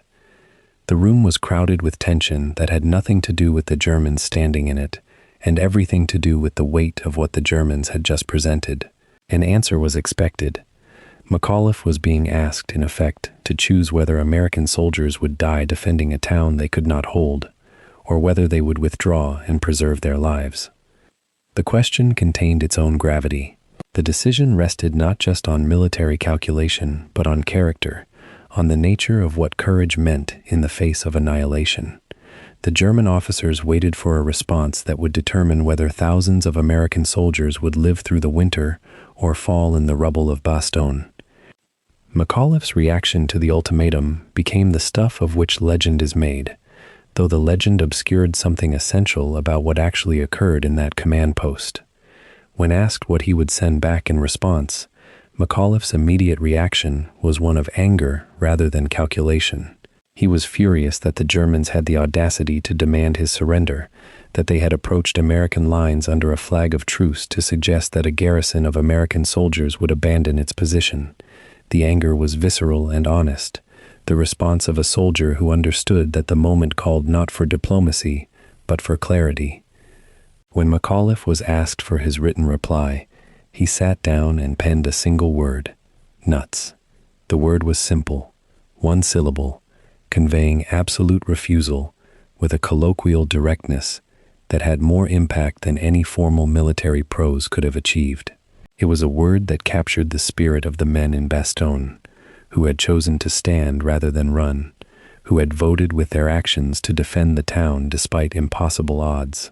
The response was so thoroughly American in its casual defiance that the German officers who received it were initially confused about what it meant. Colonel Joseph Harper, one of McAuliffe's senior officers, carried the written reply back to the German delegation standing under their white flag. Harper was asked to explain the meaning of the word, and he did so with the kind of bluntness that characterized the American soldiers in Bastogne. The Germans had expected a formal rejection, a military document stating reasons and tactical assessments. What they received instead was a rejection so absolute that it could not be negotiated, so dismissive that it refused even to engage with the premise of the ultimatum. The German officers who had come to offer mercy to men they believed were doomed now stood holding a piece of paper that told them the Americans had chosen annihilation over surrender. Some accounts suggest confusion, that the German officers did not immediately grasp that they were being told to go back to their commander and inform him that no surrender would occur. But there was no confusion about the message itself. The Americans had answered, and the answer was no. The German delegation departed, returning to their lines under the same white flag that had carried them in, their mission to negotiate a capitulation having failed completely. The immediate aftermath of McAuliffe's response was less about jubilation than about the grim acknowledgement of what his refusal meant. Every man in Bastogne now knew that the siege would continue, that no relief was coming that day or the next, that the Germans would make good on their threat to launch an assault. The supplies that had seemed scarce now seemed desperately inadequate. The ammunition that had been carefully rationed would need to be even more carefully managed. The wounded continued to arrive in greater numbers with each attack. The cold penetrated deeper into the buildings where men waited for the next assault. Yet something had shifted in the garrison at Bastogne that could not be measured in supply counts or casualty figures. McAuliffe's refusal to surrender had transformed the situation from one of desperation into one of defiance. The men now understood that their commander believed they could hold, that he was not considering capitulation even when surrender was offered as an option. The ultimate commander of the 101st Airborne Division was fighting the siege from another location, but McAuliffe's presence and his decision became the emotional center of the garrison's resistance. The German assault that followed the rejection of the ultimatum came with the intensity and desperation that had characterized German operations throughout the siege. The attacks launched in the hours after the ultimatum was rejected seemed designed to crush American resistance through sheer firepower and assault. German armor moved against American positions held by soldiers who knew that no reinforcement was coming, that their only choice was to hold or die. McAuliffe moved through the town coordinating the defense, positioning artillery where it could do the most damage to German formations, organizing engineers and rear area personnel into fighting units when combat required every man. His calm under fire became even more essential to the men around him. The word he had written to the German commander had given them permission to resist, but his actions in the hours that followed proved that his confidence in their ability to hold was not mere words, but was grounded in tactical understanding and leadership that inspired belief. Artillery fire from American guns positioned throughout Bastogne raked the German formations as they attempted to move through the snow toward the town's perimeter. The German assault stalled in the face of accurate fire and determined defense. The military significance of McAuliffe's ultimatum response lay not in the word itself, but in what it represented about American resolve at a critical moment in the war. The Germans had calculated that American soldiers, when given the choice between surrender and annihilation, would choose surrender. They had seen enough of modern warfare to believe that no garrison would volunteer for destruction when escape remained an option. The ultimatum was, in its own way, a test of American character. It asked whether American soldiers would fight to the last man or seek the survival that surrender offered. McAuliffe's answer was not made for public consumption or for the historical record. He had not known that his response would become famous, that it would be repeated in newspapers across America, that it would define his place in military history. He had simply answered the way he believed an American soldier should answer, when given the choice to surrender or fight. The one-word response carried within it all the decisions made in the months and years before, all the training and preparation that had led to men being willing to hold a town with inadequate supplies and no prospect of relief. The hours that followed the ultimatum became a war within the war, a desperate struggle to maintain positions against German attacks that seemed to come from all directions.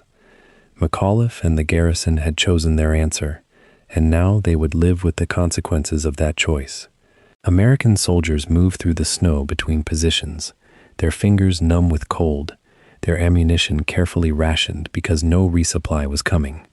German prisoners taken during the assaults spoke of the desperation in German headquarters, the sense that the Ardennes Offensive was failing, that the gamble to break through American lines and reach the Channel ports was collapsing. The Germans knew they had lost the battle for Bastogne even as they continued to attack. McAuliffe and his men knew they could hold if their ammunition lasted and if relief came before supplies ran out entirely. The town became a place where the outcome of the entire Ardennes campaign seemed to hang in balance, where a few thousand American soldiers held back German armor and infantry through sheer force of will and disciplined fire. The story of the ultimatum spread through the American garrison with remarkable speed, and it grew in the telling. Men who had heard the word directly from commanders repeated it with variations and elaborations. The anger that McAuliffe had felt was transformed into something more theatrical in the retelling, the response becoming more defiant and colorful as it passed from man to man. Yet the essential truth remained unchanged. The American commander had refused to surrender. The German ultimatum had been rejected. The garrison would stand and fight. That simple fact sustained morale through the final days of the siege, giving men a reason to hold positions despite the cold and hunger and constant bombardment. The one-word answer became a rallying point, a expression of American character in crisis that required no elaboration because its meaning was so clear. Officers and enlisted men alike understood that they had been given permission to resist, that their commander believed they could hold, that surrender was not an option being considered in the command post. The ultimatum itself became a historical artifact, the physical piece of paper that the Germans had carried to the American lines and left behind when they departed. McAuliffe's written response was equally significant, a brief note that somehow captured the spirit of a garrison under siege. The moment crystallized into legend, not because McAuliffe had sought such elevation, but because the moment itself was so perfectly suited to becoming legend. An American soldier had been asked to choose between life and honor, between surrender and defiance, and he had chosen defiance in a way that no subsequent elaboration could improve. The word he had written would outlive him, would be repeated in history books and military academies, would become a symbol of American resistance and character. In the command post at Bastogne on the 22nd of December, McAuliffe had not been thinking about legacy or symbol. He had been thinking about his men, about the soldiers freezing in positions around the town, about whether American soldiers would surrender or fight. His answer had been the only answer an officer who believed in his men could give. The German ultimatum and McAuliffe's response marked a turning point in the psychological struggle within Bastogne.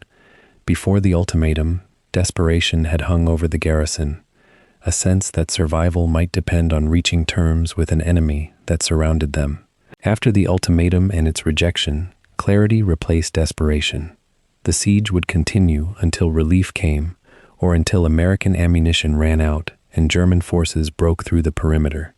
Those were the only two possible outcomes. McAuliffe had closed the door on any other option.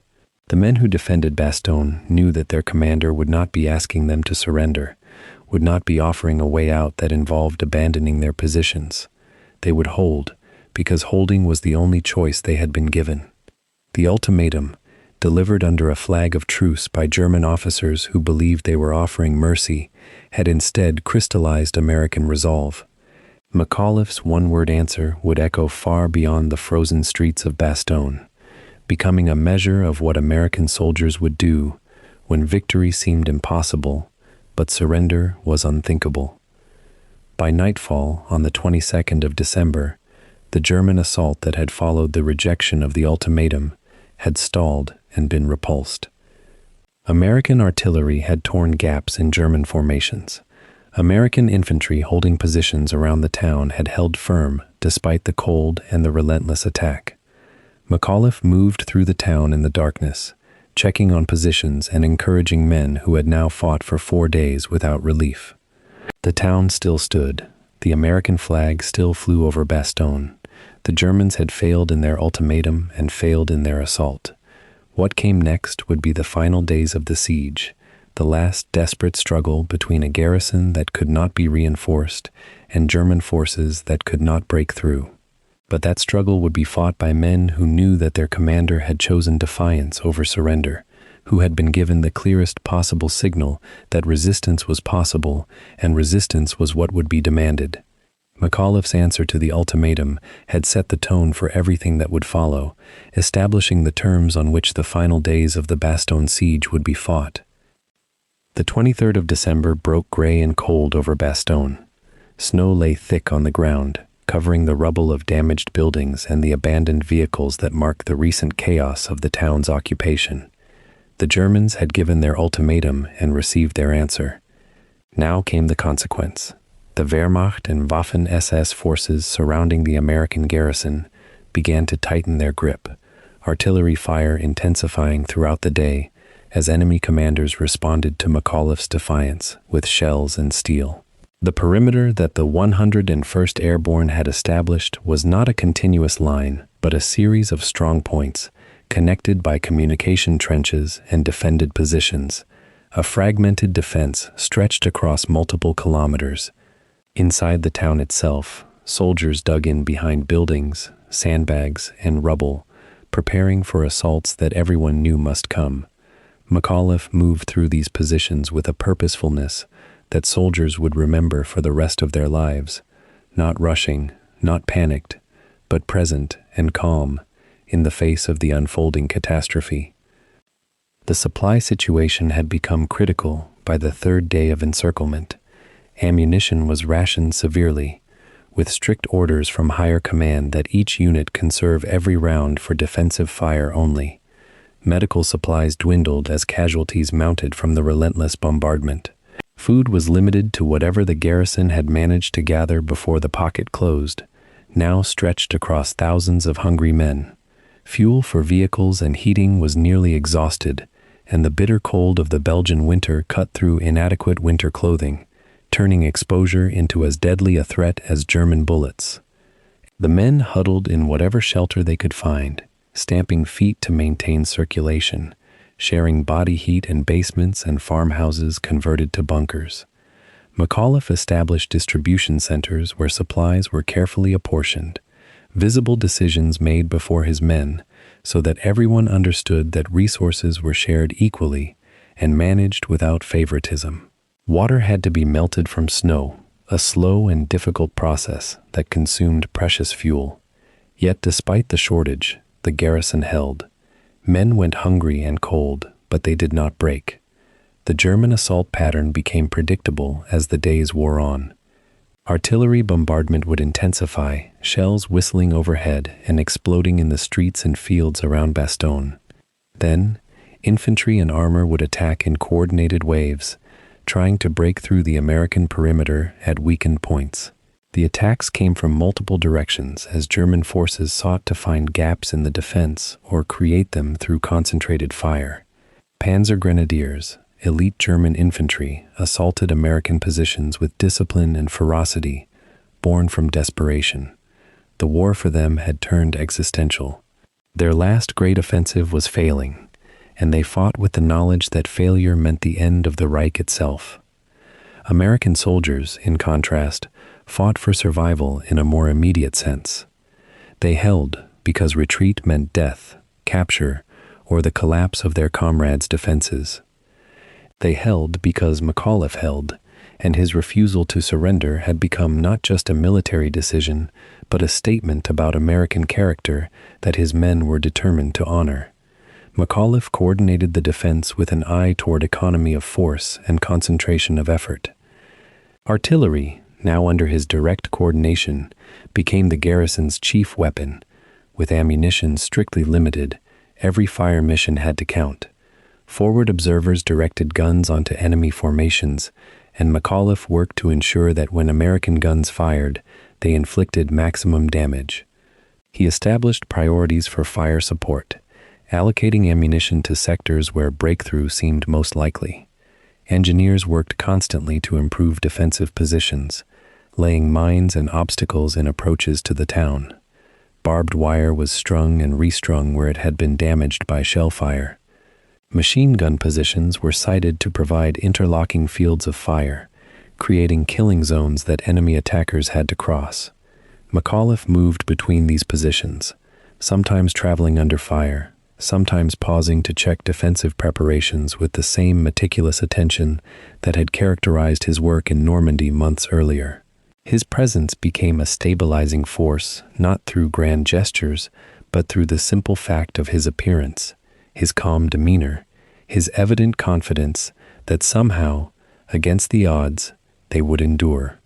The psychological dimension of the siege was as important as the physical one, and McAuliffe understood this instinctively. He ensured that officers and senior enlisted men moved through their units regularly, talking to soldiers, checking morale, addressing concerns. He ordered that Christmas observances be maintained despite the encirclement, maintaining the rituals that connected soldiers to home and to each other. Services were held in churches and buildings throughout Bastogne, brief ceremonies that lifted spirits even as shells fell outside. Men sang hymns and carols in low voices, voices that sometimes cracked with emotion. These moments mattered more than material supplies. They reminded soldiers that they remained American, remained human, remained part of a civilization worth defending. McAuliffe himself attended some of these observances, standing quietly with his men, his presence a wordless affirmation that leadership shared the burden of fear and loss and endurance. He never pretended that the situation was anything other than desperate, but he conveyed absolute conviction that desperation could be endured, that discipline and courage could sustain men through